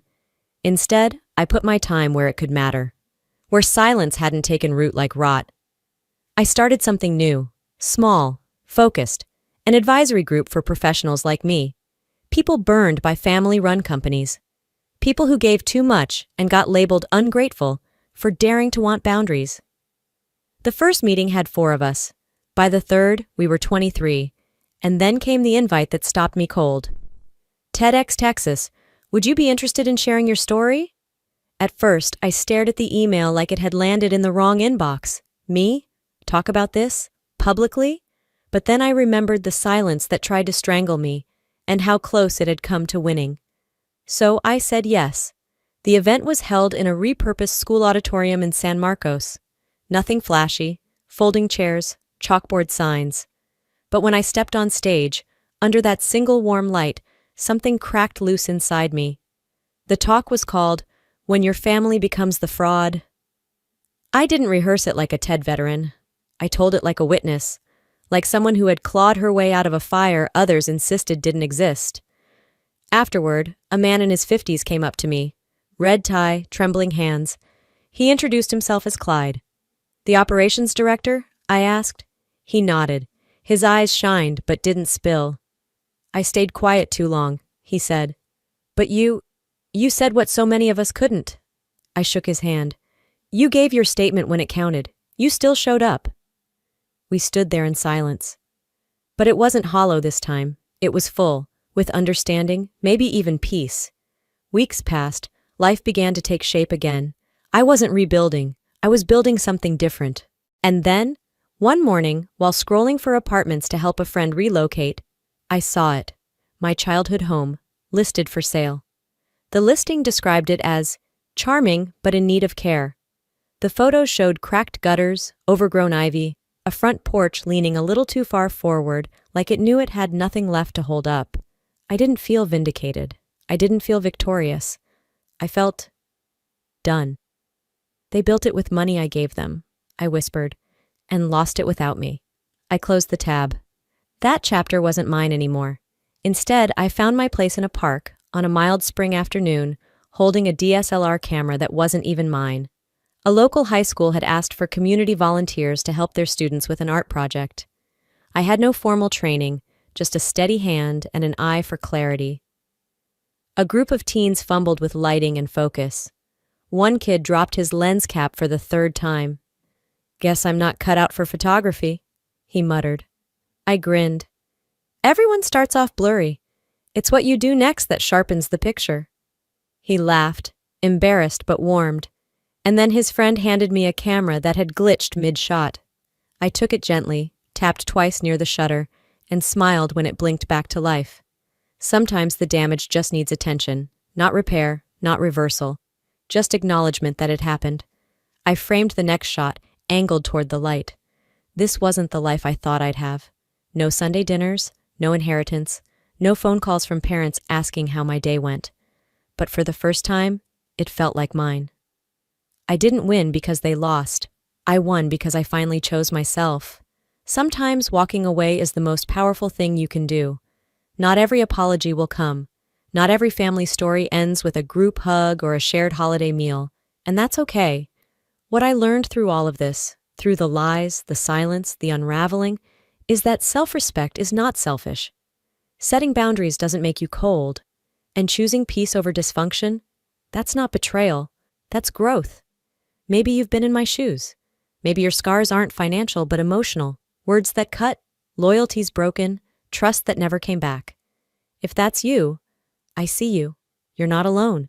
And no matter how loud the world gets, I hope you always protect your peace louder. If this story hit close to home, or even just made you think differently, I'd love to hear from you. Drop a 1 in the comments if any part of this spoke to your heart. Or tell me what city or state you're watching from. I read every message. And hey, if this kind of honest human story is something you value, hit that subscribe button. There are more stories coming. Stories about love, loss, truth, and everything we learn in the in-between. This is Maura. Thanks for walking with me. Until next time.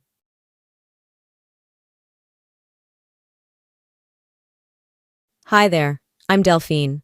My sister threw a birthday party, and everyone was invited, except me. No warning, no reason, just silence. Then I found out it wasn't a mistake, it was planned. My own mother told her not to include me. And the worst part? It wasn't the party. It was realizing they've been erasing me for years, mocking my job, calling me too serious, sending my gift back without a word. So I packed my bag and disappeared.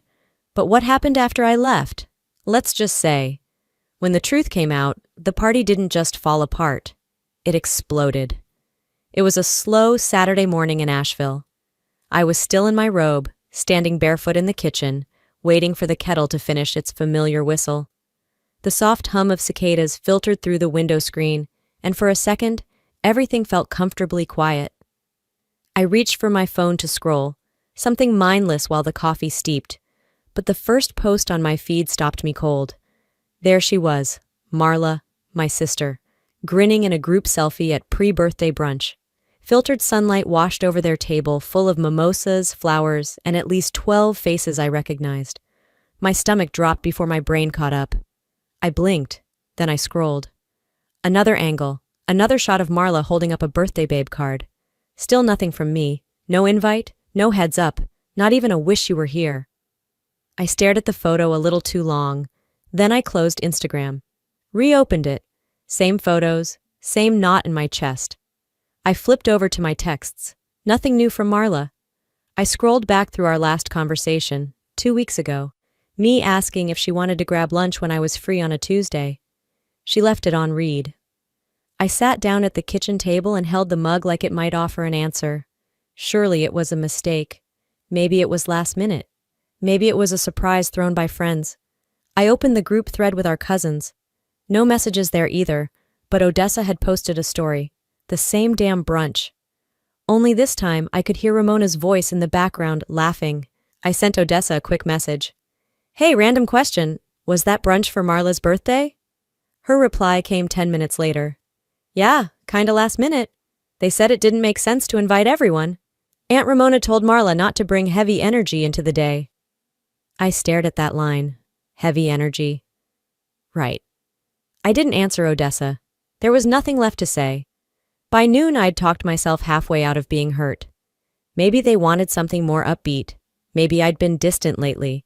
Maybe they didn't know how I'd take being around new people. But then again, wasn't I family? Wasn't I the one who helped Marla move across 3 states when she quit her job in Ohio? Wasn't I the one who drove our mother to her post-op appointments when nobody else stepped up? I waited until later that afternoon to call Mom. I didn't want to sound bitter. I just needed to understand. She picked up right away, that familiar cheer in her voice. Hey, sweetheart, everything okay? I tried to keep it level. Did you know about Marla's brunch this morning? There was a pause. Then she exhaled like she was already tired of the topic. Oh, honey, that was just a little gathering. You're reading into it. No one told me. It wasn't that kind of event, she said. Just a few of the girls from her Pilates group. She had balloons that said birthday queen. I said it flat. Odessa was there. Ramona, too. Mom gave a soft chuckle, that condescending hum she uses when she wants to act like I'm being ridiculous. It wasn't for you, sweetheart. That's all. You know how these things go. I paused. Let that settle. It wasn't for me? Sometimes it's just easier when everyone's energy matches, she continued, oblivious or maybe just willfully blind. Marla didn't want anything heavy. I think you understand. No, I replied slowly. I really don't. Well, don't make this bigger than it is. There it was, that tone, as if I were always the one turning things into something more, as if I hadn't spent the last decade absorbing every slight, every cold shoulder, every missed invitation without making a scene. After I hung up, I didn't move for a long time. I just stared at the floor, letting the static buzz in my head fill the space where words should have been. My heart didn't race, my chest didn't burn. It was a different kind of ache, duller, heavier, familiar. Later that night, Odessa texted again. I didn't ask, but she sent it anyway. Ramona told Marla not to invite you because you tend to make things serious. I didn't even bother replying. I wasn't crying. I didn't feel explosive rage or heartbreak. What I felt was deeper, like something slowly detaching itself. A strand that had held me tethered finally slipped loose. That night, instead of watching a movie or folding laundry like I normally would, I opened my laptop. I typed in solo beach vacation and let the search bar fill with possibilities. Cabo, Santa Barbara, Palm Springs. I was done wondering what I did wrong. They wanted a celebration without me? Fine. I'd give them silence, and let's see how well they enjoy it. After closing my laptop that night, I lay still in bed for hours. No television, no music, just silence and the low hum of the fridge in the kitchen. I didn't cry. I didn't rant or spiral into dramatic thoughts. Something inside me had simply shifted, quietly, permanently. The next morning, I turned my phone to silent and took a walk near Carrier Park. The air was crisp, the sun playing peekaboo through the trees, and for once the chaos of my family felt miles away. That peace lasted almost 48 hours. On Tuesday afternoon, as I sat with a cup of tea and a worn-out copy of The Untethered Soul, my phone buzzed across the table. Marla, hey, coffee this Friday? Just that. No apology, no context, no mention of the brunch. I stared at the screen long enough for it to dim. My first instinct was to delete the message and keep moving. But something in me, the part that used to make excuses for her, wondered if she'd finally grown up. Or maybe I was just curious enough to see how far she'd lean into the lie. Me. Sure, where? She sent a location downtown, a popular cafe where people pretended to journal, but mostly watched each other in overpriced sunglasses. The kind of place she loved for the vibe and the hashtags. I showed up 5 minutes early. I wasn't nervous, I was prepared. Prepared for her to spin a new version of events. Prepared to be patient, but not polite. I wore my soft gray sweater and left my makeup minimal. Nothing performative, just myself, fully present. She walked in right on time, all smiles and bounce, like we hadn't gone days without speaking.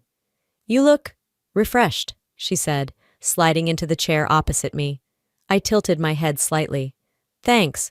She waved over the server with a practiced flick of her hand, then turned back to me. "I figured we should catch up. Last week felt a little off." I raised an eyebrow. "You think?"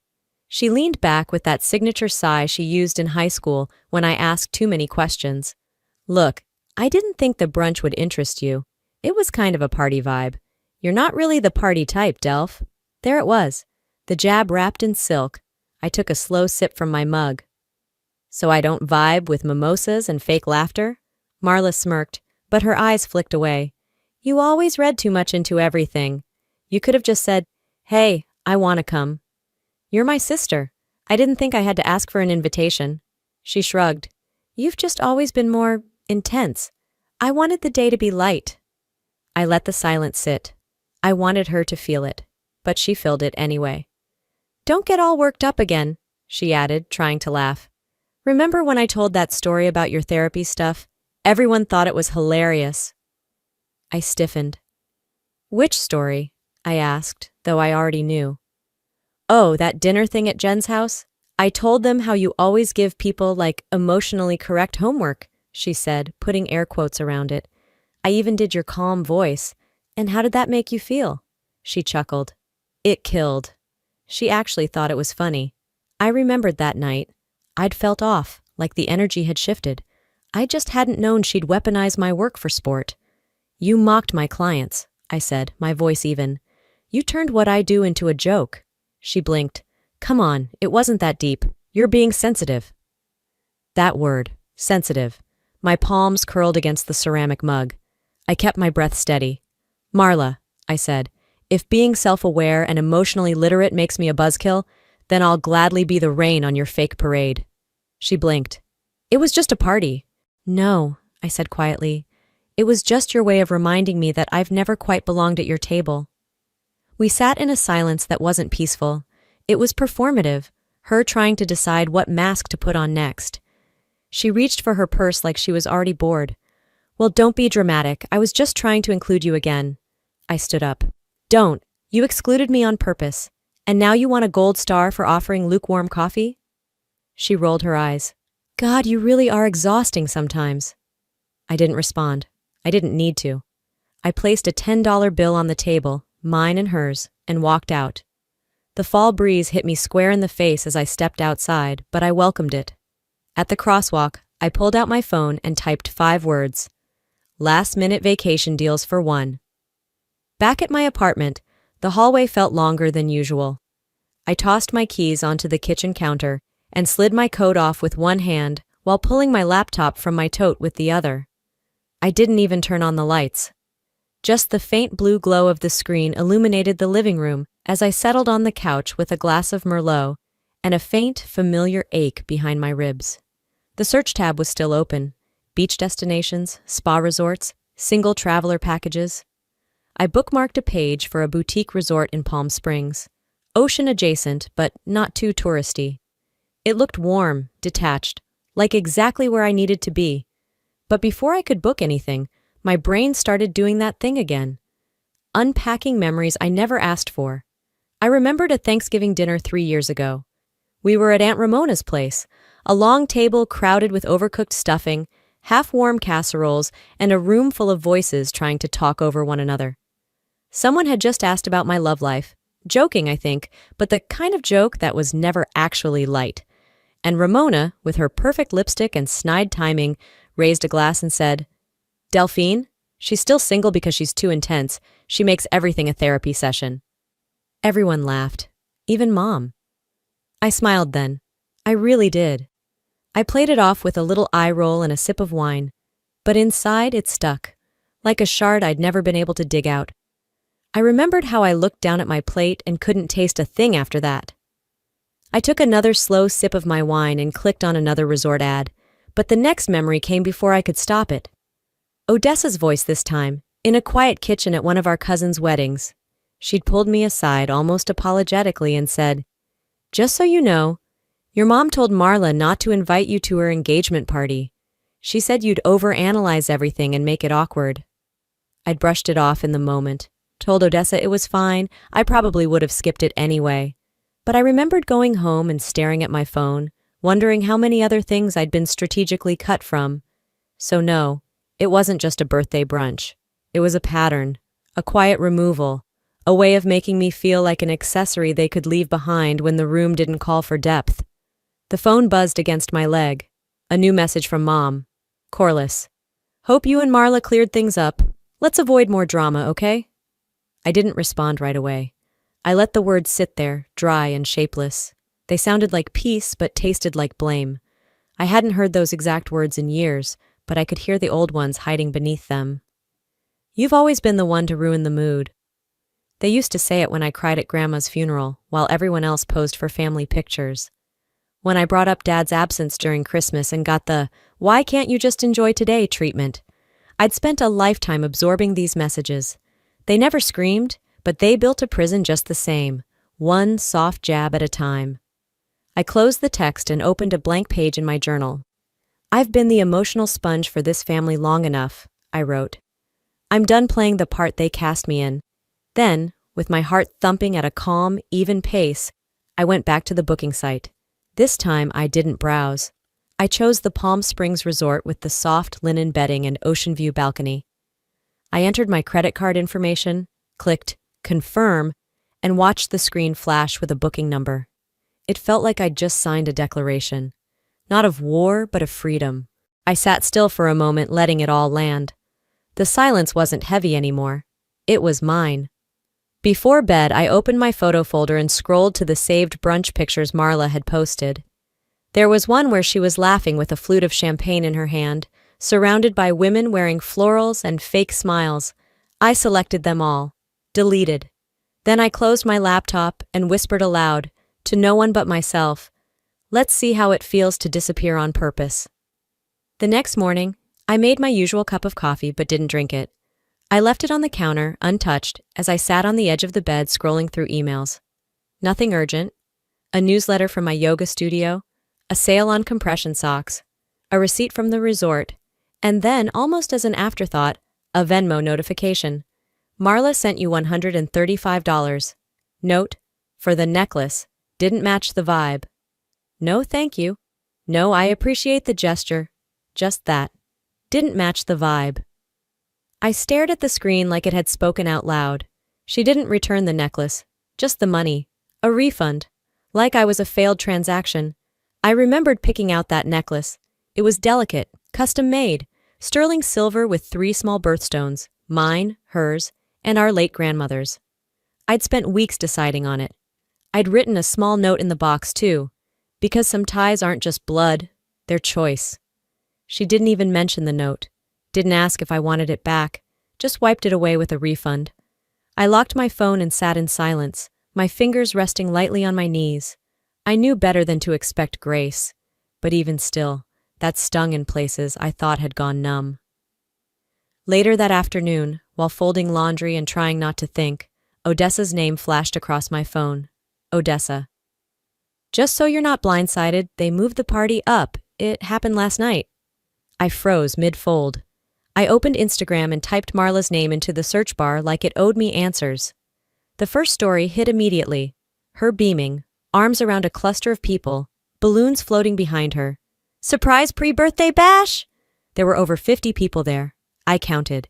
Even Ramona was in a sequined blouse, holding up a glass of champagne next to Mom. Marla wore a sash, a tiara, the works. She hadn't just excluded me.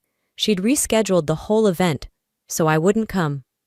I clicked out of the app, walked to the kitchen, and gripped the counter until my fingertips turned white. Then I sat down, stared at the refrigerator door for 5 whole minutes, and told myself not to scream. That's when Odessa sent the second message, this time a voice memo. "Hey, I'm not trying to stir anything," she said softly, "but I thought you should know. They planned it that way on purpose. Your mom literally said, 'It'll be less awkward without Delphine.'" There was a pause, then a sigh. "I'm sorry, I hate being in the middle.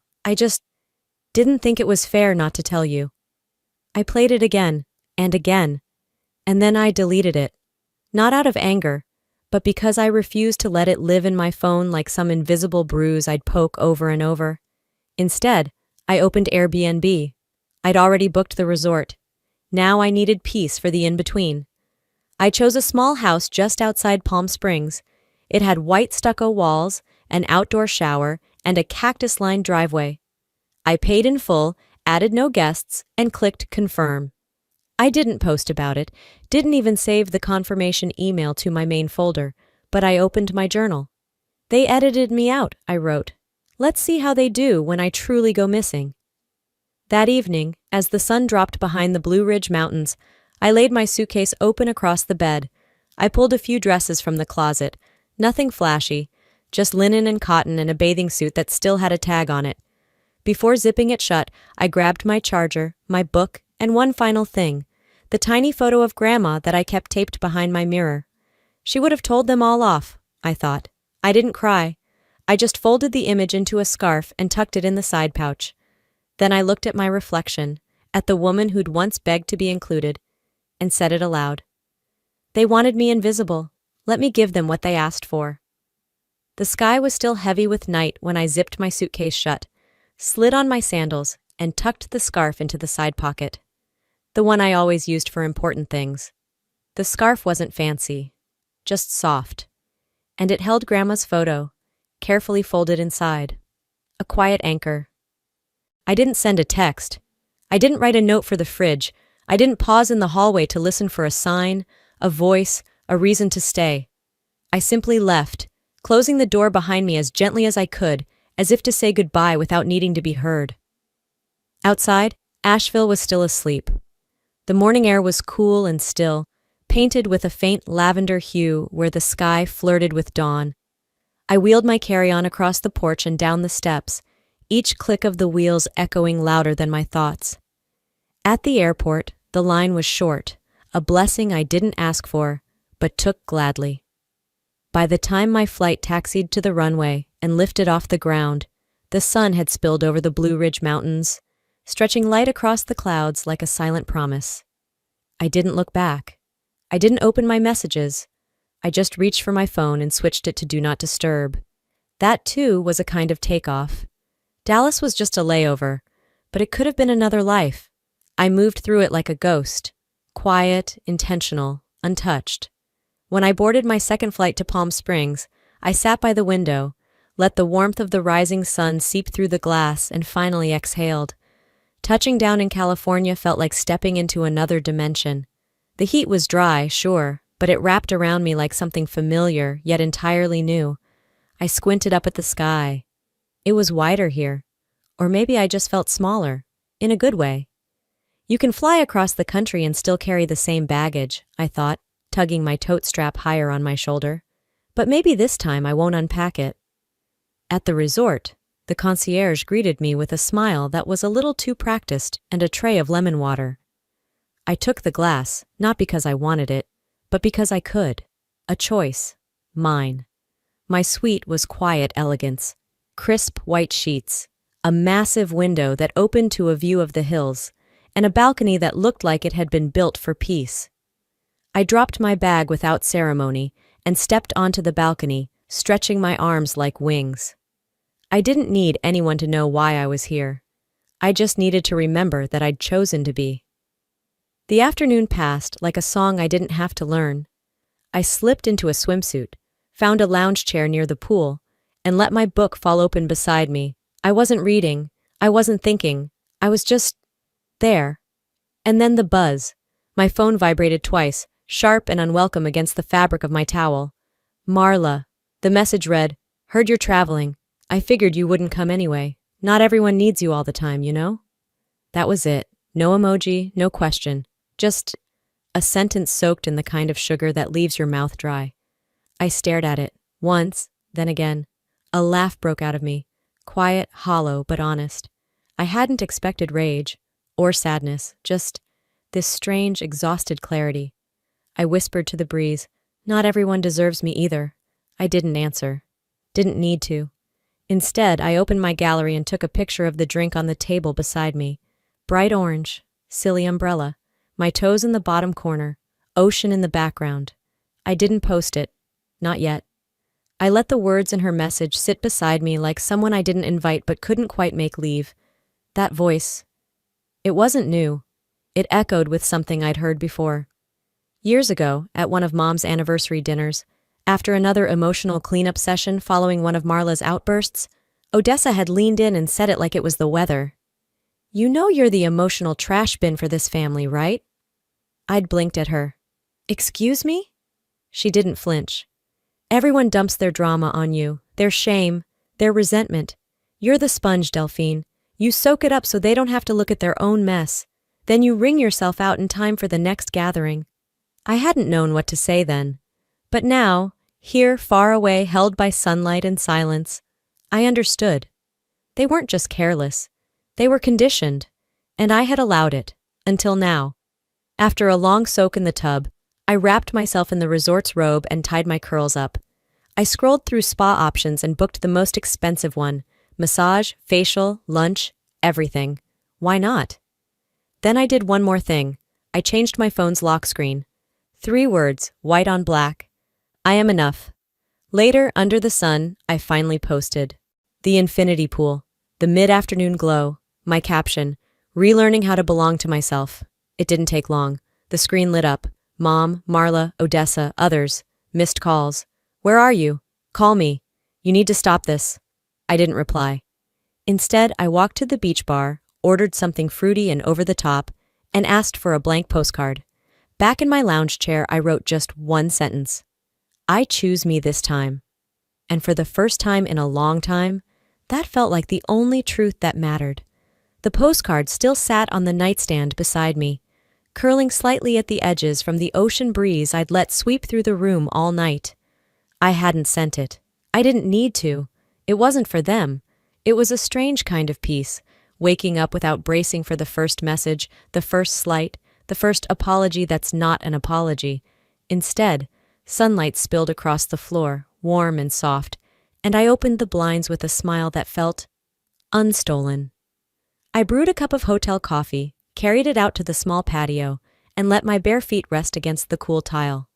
There were no sirens in the distance, no text alerts, no family drama waiting like a trapdoor under my morning, until Odessa broke the silence. Her message was short. "Odessa, not sure if you've heard, but Vernon walked out in the middle of the party." I blinked at the screen, read it again. Walked out? I set the coffee down and pulled the robe tighter around me. The text sat there like a dare, some proof the universe was, for once, on time with its receipts. Vernon had been Marla's boyfriend for almost a year. He wasn't flashy, but he was grounded, steady in a way she'd always claimed to want, but never knew how to handle. And now, apparently, he was done handling it. I typed, "Why?" Odessa replied quickly, "All I know is, they were in the middle of the cake thing and he just walked out. No big speech, no scene, just left." The edges of my lips curled. It wasn't joy, it was validation. Weeks earlier, Vernon had DM'd me, out of nowhere. "Hey, weird question. Does Marla ever, twist things?" I'd stared at the message, my thumb hovering over reply for a long time, but I hadn't responded. Still, I remembered thinking, so it's not just me. He had seen it too. And maybe that tiny question, so cautiously worded, had been his first crack in the foundation. Maybe he'd been weighing the lies in her stories against the truth in her tone. And maybe last night, the scales finally tipped. I wasn't there. I hadn't even thought about being there. But apparently, I was everywhere. By late morning, I'd finished breakfast and walked back out to the patio when Odessa sent the video. "You'll want to see this." Someone live-streamed part of the party. I opened the clip expecting something blurry, half-heard. Instead, it hit like a slap in slow motion. Marla, champagne in hand, tipsy but poised, was doing an impression.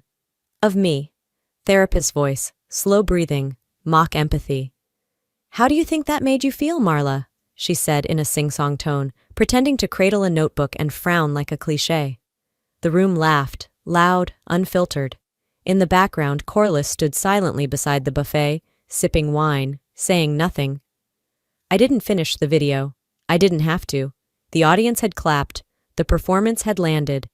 She mocked the one thing I held sacred: my work, my words, my way of trying to help people.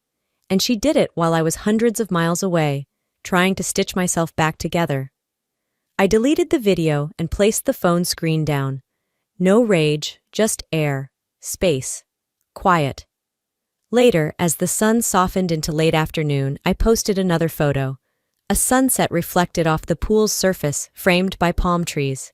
Caption: healing uninterrupted. Within minutes, the replies began. Where are you? That doesn't look like Asheville, LOL. Even Odessa. They're panicking. I responded with 3 words.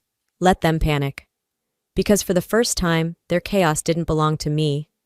Dinner was quiet, solo, perfect. A book in one hand, a sparkling drink in the other. I didn't need company. I had clarity. I had peace. But the silence didn't last. Back in my room, I checked my phone once more out of habit. 8 missed calls from Mom, 3 texts from Marla, another 4 from Odessa. The last one made me pause. Corliss, your silence is what's hurting Marla most. Please don't make this worse. I stared at it, long and hard. Then, without responding, I slid the phone under the pillow and walked to the shore. The sand was cool, the wind had softened, and I let the water reach my ankles as I whispered into the night. I'm not making it worse. I'm just no longer making it easy. I watched the sunrise through sheer curtains, light painting the white tile floor with gold. The waves lapped quietly beyond the glass doors. I took my time. 1 sip of coffee, 1 slow breath, 1 moment without needing to react. But peace doesn't last when you're everyone's missing puzzle piece. I unlocked my phone to check the time, and there it was, Odessa's name at the top of my notifications again, along with a screenshot. It was a group chat. Ramona had written, in her usual theatrical flair, if Delphine had just been there, this wouldn't have spiraled like this. You know how she steadies Marla. Below it, Odessa had typed, just thought you should see what's being said. A follow-up message from Odessa landed seconds later.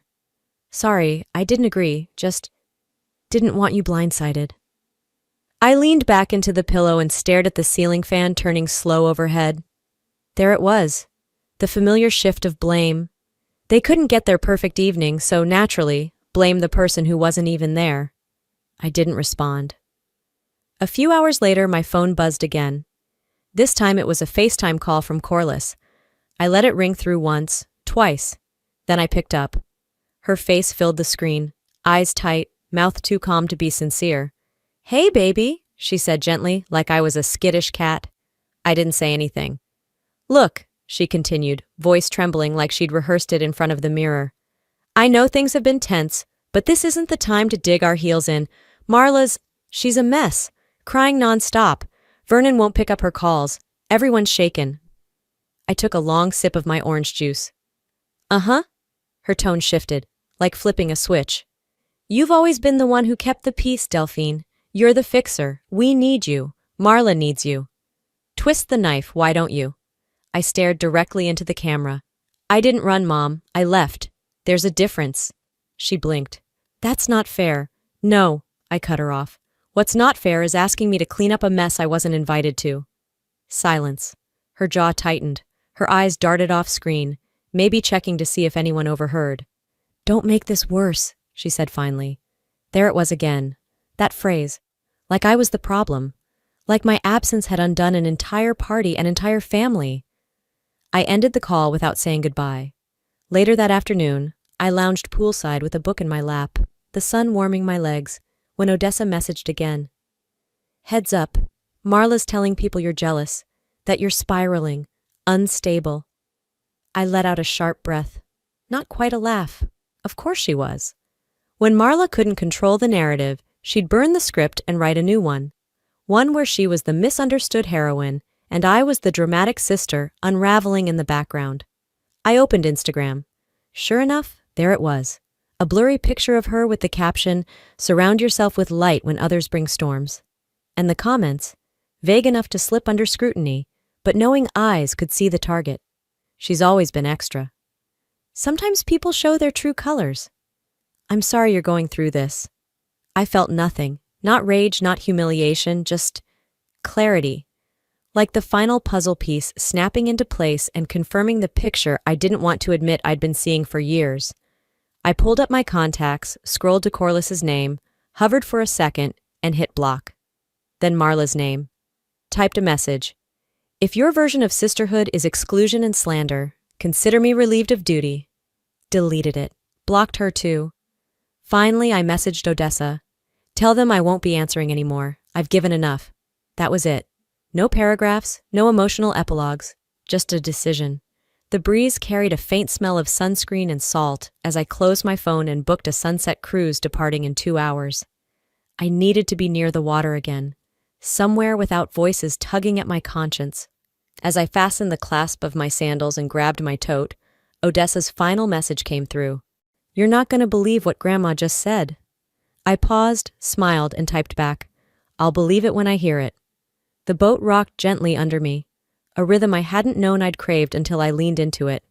I stretched out in the deck chair, drink in hand, and opened Odessa's message. Grandma just went off at brunch, like in front of everyone. My eyes narrowed. I reread it twice. Then a second message popped up. She told Ramona, Mom, and even Marla, if you had treated Delphine better, maybe none of this would have happened.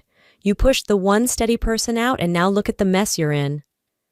I blinked at the screen and let out a short, stunned laugh. Not bitter, not mocking, just amazed. Grandma Edith. Of all people, she was the one who never raised her voice, never took sides. She'd always been the one stirring the gravy at Thanksgiving while everyone else stirred the pot. And now she was the one finally calling the circus what it was. I looked out at the endless ocean and took a breath that felt 3 years overdue. A final notification buzzed. Odessa had sent a voice note this time.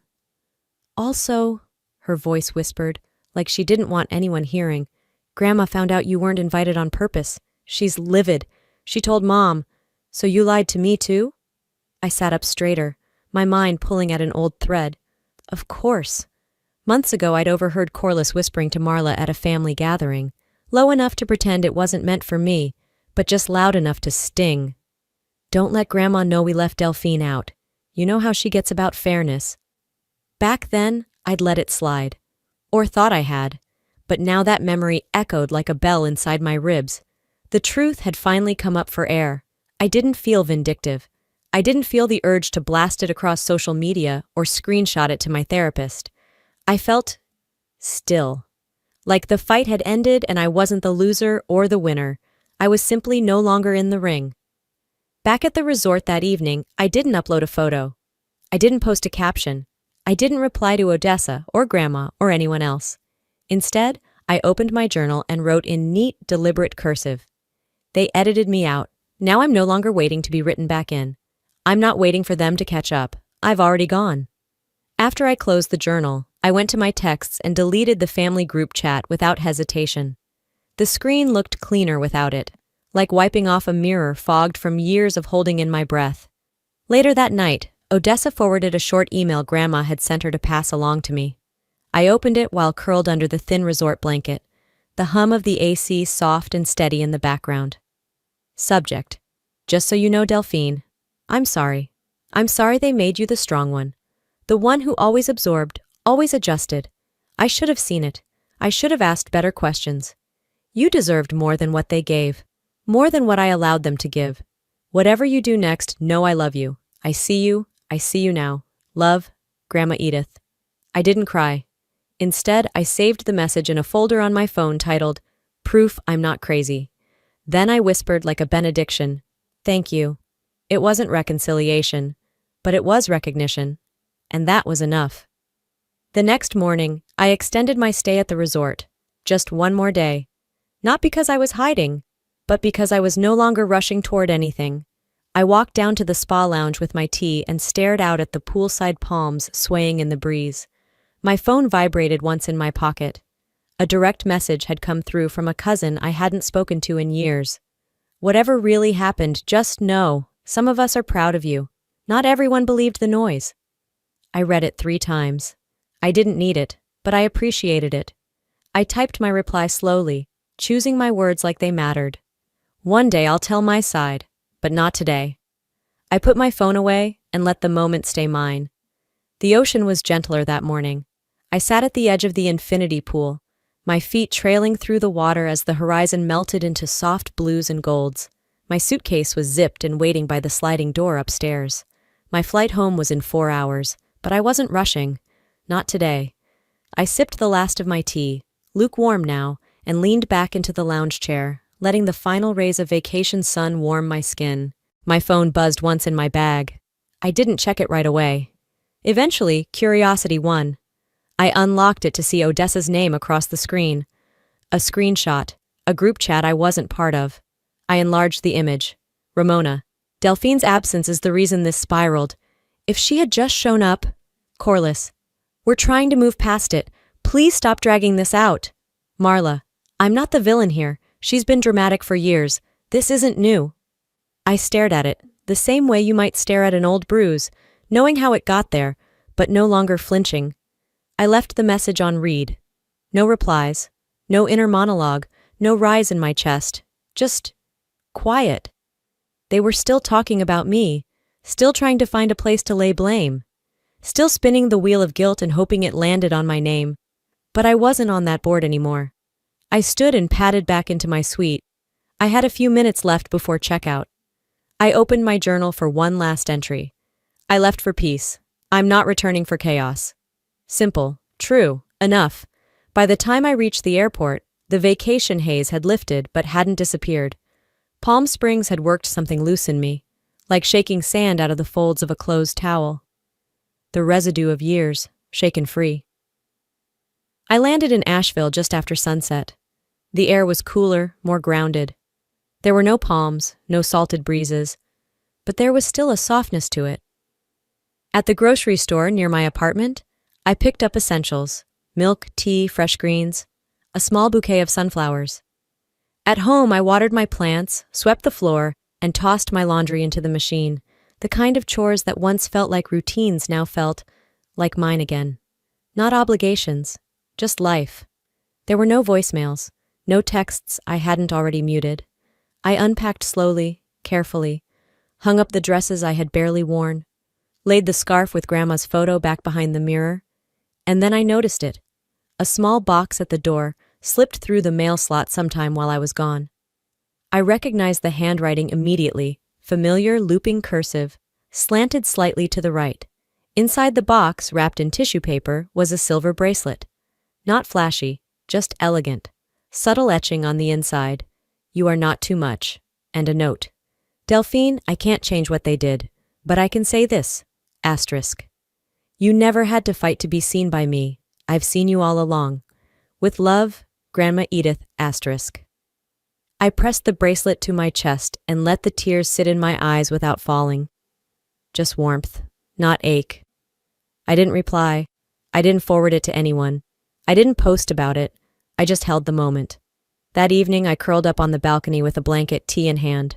The mountains stood silent in the distance, cradling the skyline in their old arms. A single star blinked above them.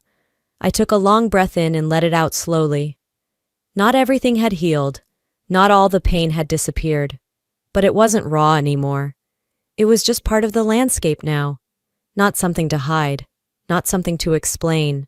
Just mine. I picked up my journal again. One last time for that week. I didn't need revenge. I needed freedom. And now, I write the rest of my life without waiting for them to read it. Then I put the pen down and let the quiet stay. And if you're still with me now, I want to leave you with this. Sometimes healing isn't loud.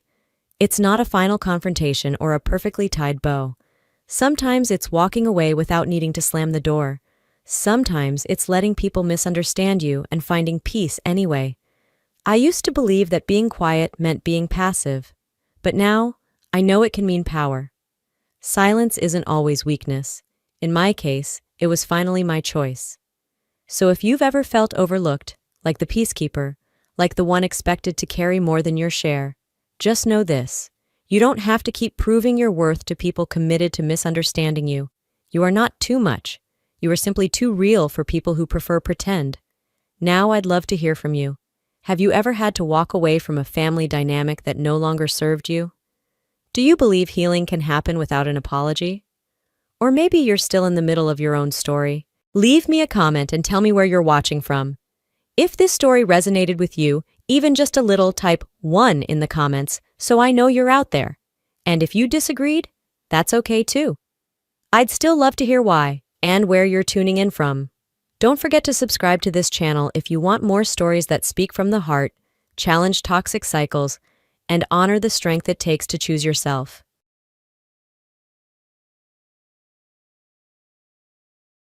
Hi there, I'm Cherie. After 23 years with the same company, I was fired, just one day before my retirement. No warning, no thank you, just gone. But that wasn't the hardest part. The people I called friends turned silent. My daughter got dragged into it, and the same boss who shook my hand at the Christmas party showed up at my door with a threat. I stayed quiet for too long, but then I made one call, and everything changed. What did I say? And why did it scare them more than anything else? Friday began like any other, with the familiar scent of my morning coffee and the soft hum of the kitchen light overhead. I pulled into the company lot just past 8, same spot I'd parked in for over 2 decades. My retirement countdown was down to hours. By Monday, I'd be free. Or so I thought. The office buzzed quietly. People offered small nods. Some even smiled. But no one said congrats or last day. That should have tipped me off. I shrugged it off, poured myself a cup of stale break room coffee, and returned to my desk.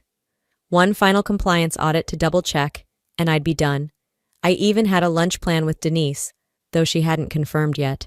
By 10:13 a.m., I received an email from Clyde's assistant. Director Hedrick would like to see you at 10:30 sharp. That was strange. Clyde never summoned me. Hell, he barely knew my name until a month ago.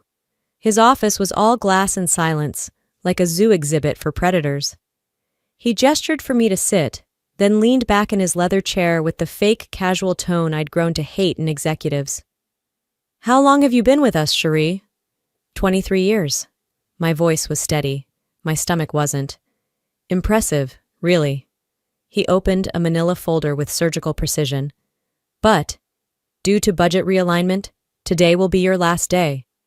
I blinked. What? You'll be escorted out by 11 o'clock. This is your severance. He slid the folder across the desk, still not meeting my eyes.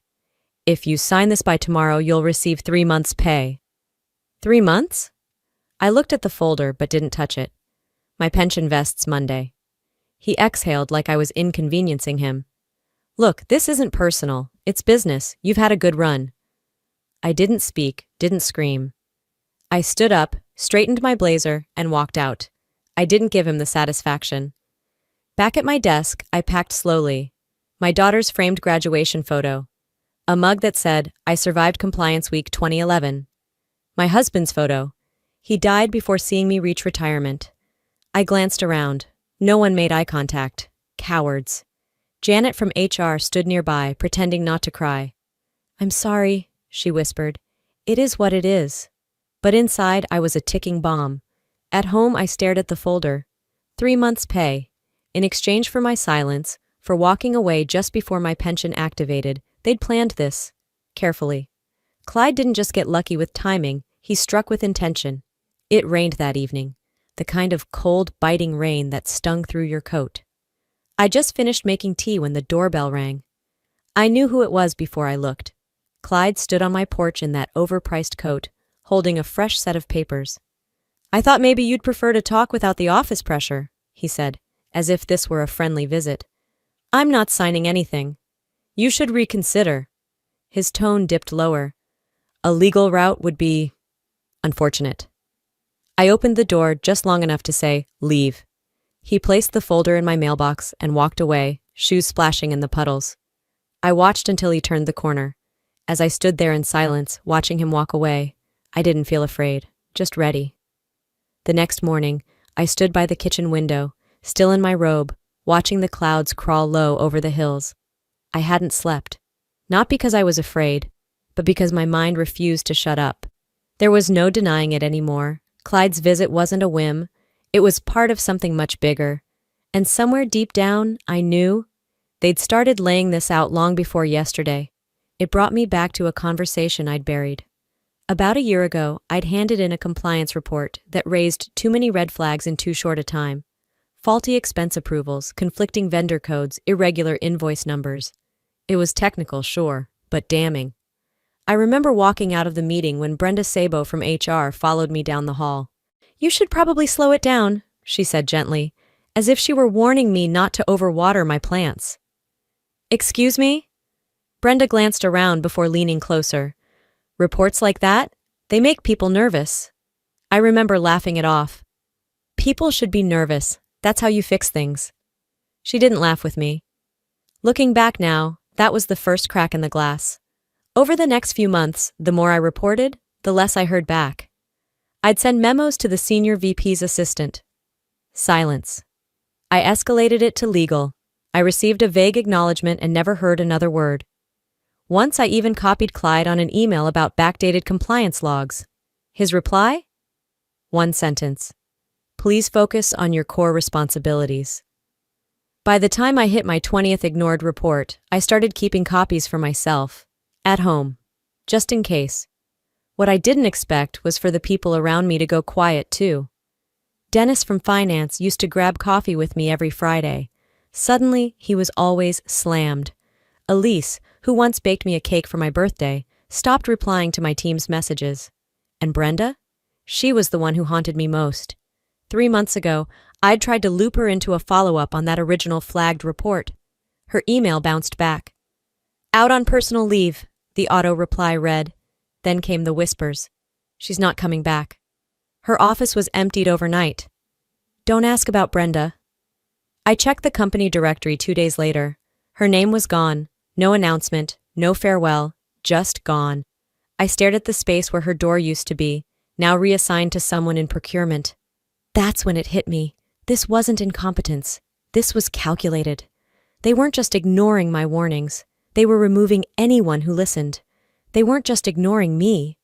They were removing the pieces around me, one by one. The wind outside had picked up just before midnight. I sat in my office, the only light coming from the desk lamp, its soft yellow glow casting long shadows on the walls. I hadn't moved much since dinner.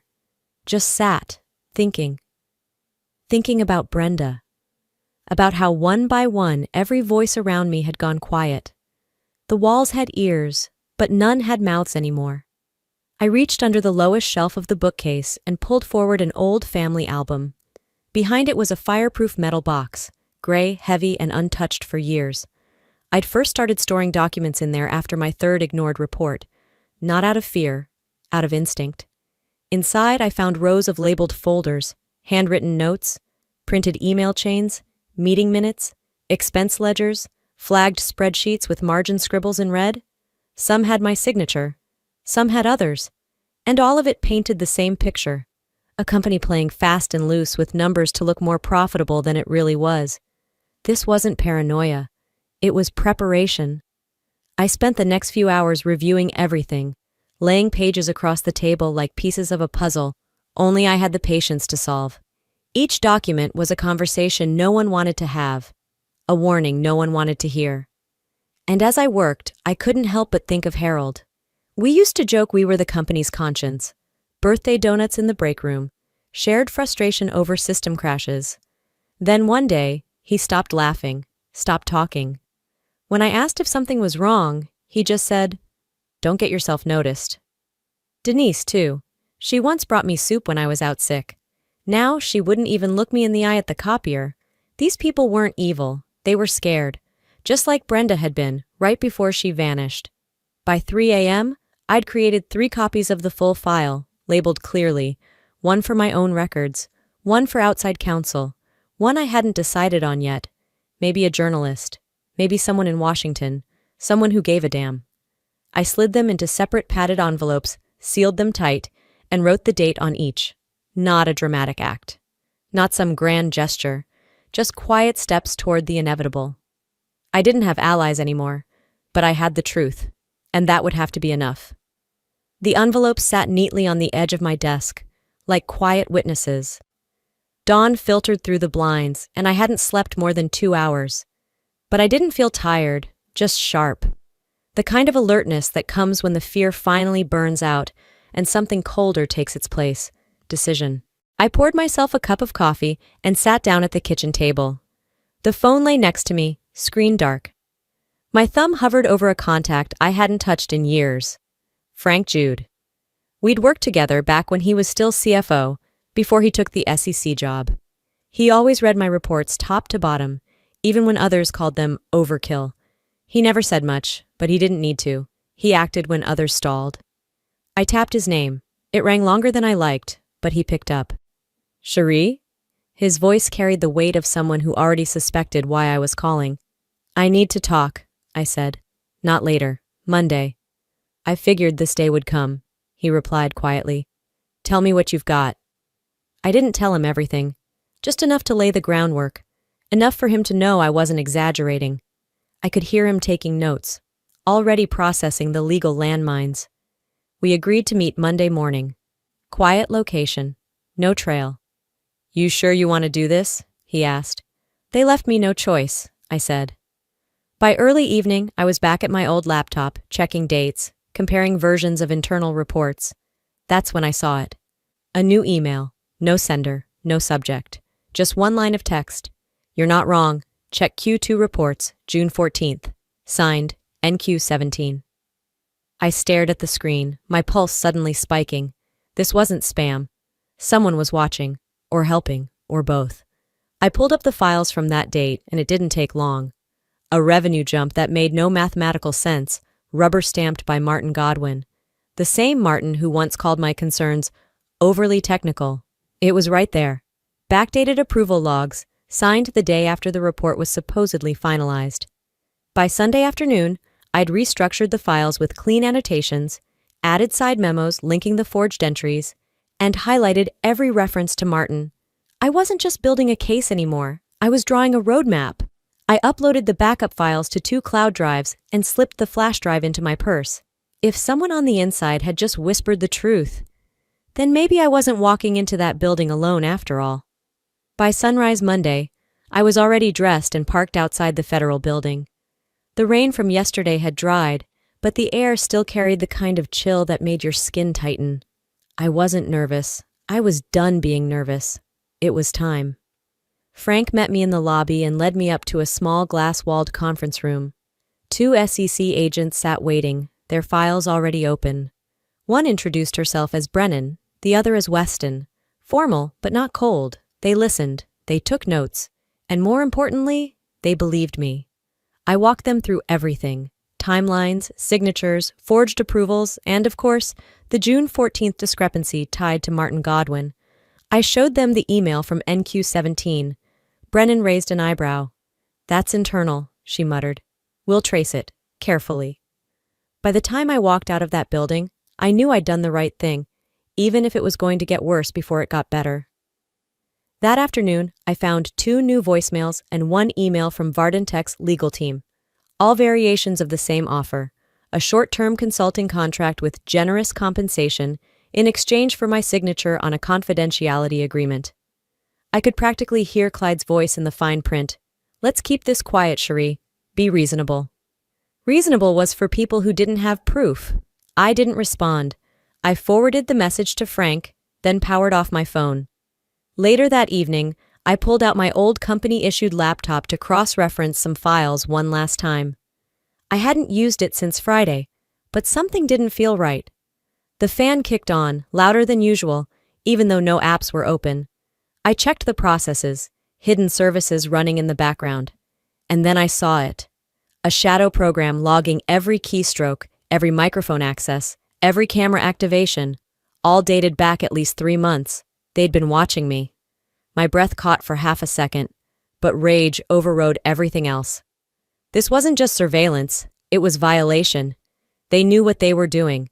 They'd crossed every line. I ripped the network cable from the port, shut the lid, and placed the laptop in a Faraday bag I'd bought a year ago but hoped I'd never use. They tried to buy my silence, but now I was buying time, to strike first. The next morning, just as I finished my second cup of coffee, my phone rang. It was Delphine. She rarely called this early, text maybe, but her voice was tight, panicked. Mom, I got an email from some weird address. It said, "Do you really know what your mother's hiding?" What the hell is going on? I stood up so fast the chair scraped across the floor. Did you click anything? Open any links? No, she said. But I'm freaked out. Why would someone send this to me?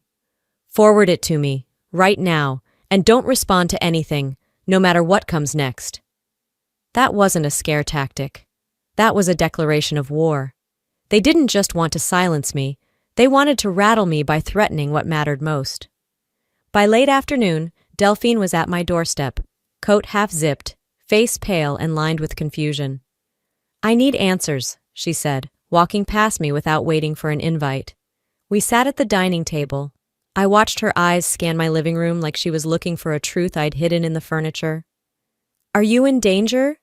Am I in danger? She demanded. I'm doing what's right, I said calmly. But right now, that's making a few powerful people very nervous. So this is about your job, about you being fired. It's about something that's been broken for a long time, I said, and I refuse to be part of it. Her jaw clenched. You should have told me. I looked her in the eye. Would you have understood? She hesitated. That pause said everything. For a while, neither of us spoke. Then I got up and brought over a folder. Not the full case, just enough. Emails, signatures, dates that didn't line up. Notes in margins. The same kind of paper trail that would have looked like noise to anyone else. Delphine flipped through them slowly. Her hands stopped shaking by the third page. Mom, this is big. I nodded. You're not paranoid. You're a damn lighthouse in a storm. She reached for my hand. I'm scared, but I've got your back. That night we didn't sleep. She helped me double-check documents. I taught her how to encrypt files. I showed her where the extra copies were hidden. They tried to break me by threatening my daughter. They just made sure I'd burn it all down instead. By dawn, I thought I'd regained control. But they were always one step ahead, until now. Wednesday morning started with coffee and chaos. My phone buzzed non-stop with messages, links, screenshots. The headlines hit all at once. Disgruntled ex-employee targets former company. Cherie Rasmussen fabricated claims after losing promotion. Sources say she was difficult, obsessive. All quoting anonymous insiders. The timing wasn't a coincidence. This was a smear campaign, engineered, approved, and launched with precision. They wanted the public to believe I was unstable, bitter, a liar with an agenda. But what stung wasn't the lies. It was seeing my name dragged through mud I never touched. Before noon, I got a call from Frank. His tone was off. I need to tell you something, he said, voice lowered. I've been pulled. Internal ethics flagged me for conflict of interest. I gripped the phone tighter. What kind of conflict? They said my past connection to Vardentech, my CFO history, could bias the case. I've been reassigned. Effective immediately. I paused. You think this is pressure from the top? I know it is, but it won't last. You've got the documents. They can't erase what you've collected. After we hung up, I stared at the wall. My only inside contact was now sidelined. They were isolating me again. Just like Brenda. Just like Harold. Like clockwork. But they underestimated what I had planned for this exact moment. I opened the drawer next to my desk and pulled out the backup dossier I hadn't touched yet, the one labeled Media Route. I made encrypted copies and sent them to 3 journalists I trusted. Old-school reporters with a spine, people who didn't shy away from corporate fire. I didn't need headlines. I needed facts out in the wild. The package included a timeline of falsified financials, scanned copies of internal memos marked confidential, and a detailed log of ignored compliance flags from the last 4 years. If they thought I would break under pressure, they clearly hadn't read my files. By Thursday at 6 a.m., my phone was vibrating nonstop on the nightstand. News alerts, emails, missed calls. The whistleblower dossier had hit the front page of 3 national outlets. By 7:15, it was on cable news. Anchors said words I'd waited years to hear. Falsified ledgers, fraudulent audit trails, whistleblower testimony corroborated. They named names: Clyde Hedrick, Martin Godwin, and me. They played excerpts from the reports I'd sent, diagrams I'd spent nights creating. It wasn't sensationalized. It was surgical, sharp, devastating. Clyde responded the only way he knew how: damage control.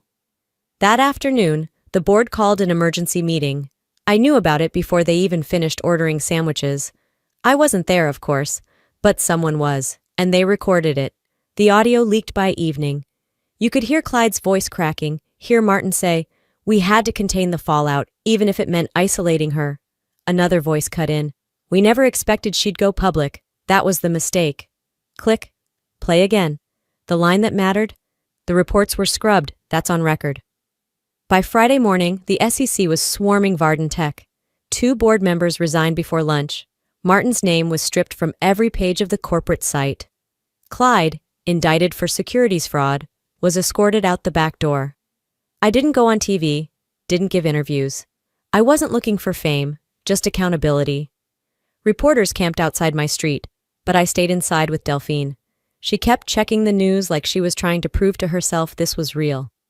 I sat on the porch, holding a mug of now cold tea, listening to the quiet crumble of a machine that once believed it was untouchable. Justice wasn't a finish line, it was a door, and I was the one who'd unlocked it. 2 weeks later, I sat in the back of a quiet courtroom as Clyde stood before a judge, his lawyer speaking fast, sweat beading at his temple. The charges were read: securities fraud, obstruction, conspiracy. Martin wasn't there. He'd already resigned from every board he sat on and vanished from public life like a ghost ducking from sunlight. The headlines had cooled, but the fallout hadn't. Varden Tech's stock had started to recover, but trust? That wasn't bouncing back anytime soon. They tried to make me disappear. Instead, I became the reason the house of cards collapsed. That afternoon, a courier arrived at my door with an envelope from Varden Tech. Inside was a formal offer. Ethics consultant, they called it. Full pension, back pay, even a seat at the table for future reforms. I didn't even finish reading it. I slid it back into the envelope, walked it to the trash can, and dropped it in without ceremony. Power on their terms wasn't peace, it was bait. I'd lived under their rules long enough. Instead, I made a different choice. A month later, I found myself standing at a folding table in the community center, a dry erase board behind me, a group of young professionals in front of me. I wasn't teaching them how to get ahead. I was teaching them how not to lose themselves. Delphine sat in the back, arms crossed, smiling. We weren't just mother and daughter now. We were allies. I'd lost colleagues. My name had been dragged. I'd had my privacy invaded, my loyalty mocked, but I'd also found clarity, and in that clarity I found peace. Not everyone pays for what they do, but some do. And more importantly, people see it. I never set out to destroy anyone. I only wanted to protect what mattered, and now, finally, I could. Before I close this chapter for good, let me share something from one woman to another, from someone who spent 23 years believing loyalty would protect her. What I learned is this: silence doesn't buy you peace, it rents you fear. And the truth?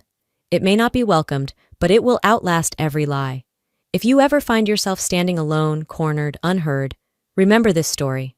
Stand anyway, even when your knees shake, even when the people you trusted vanish one by one.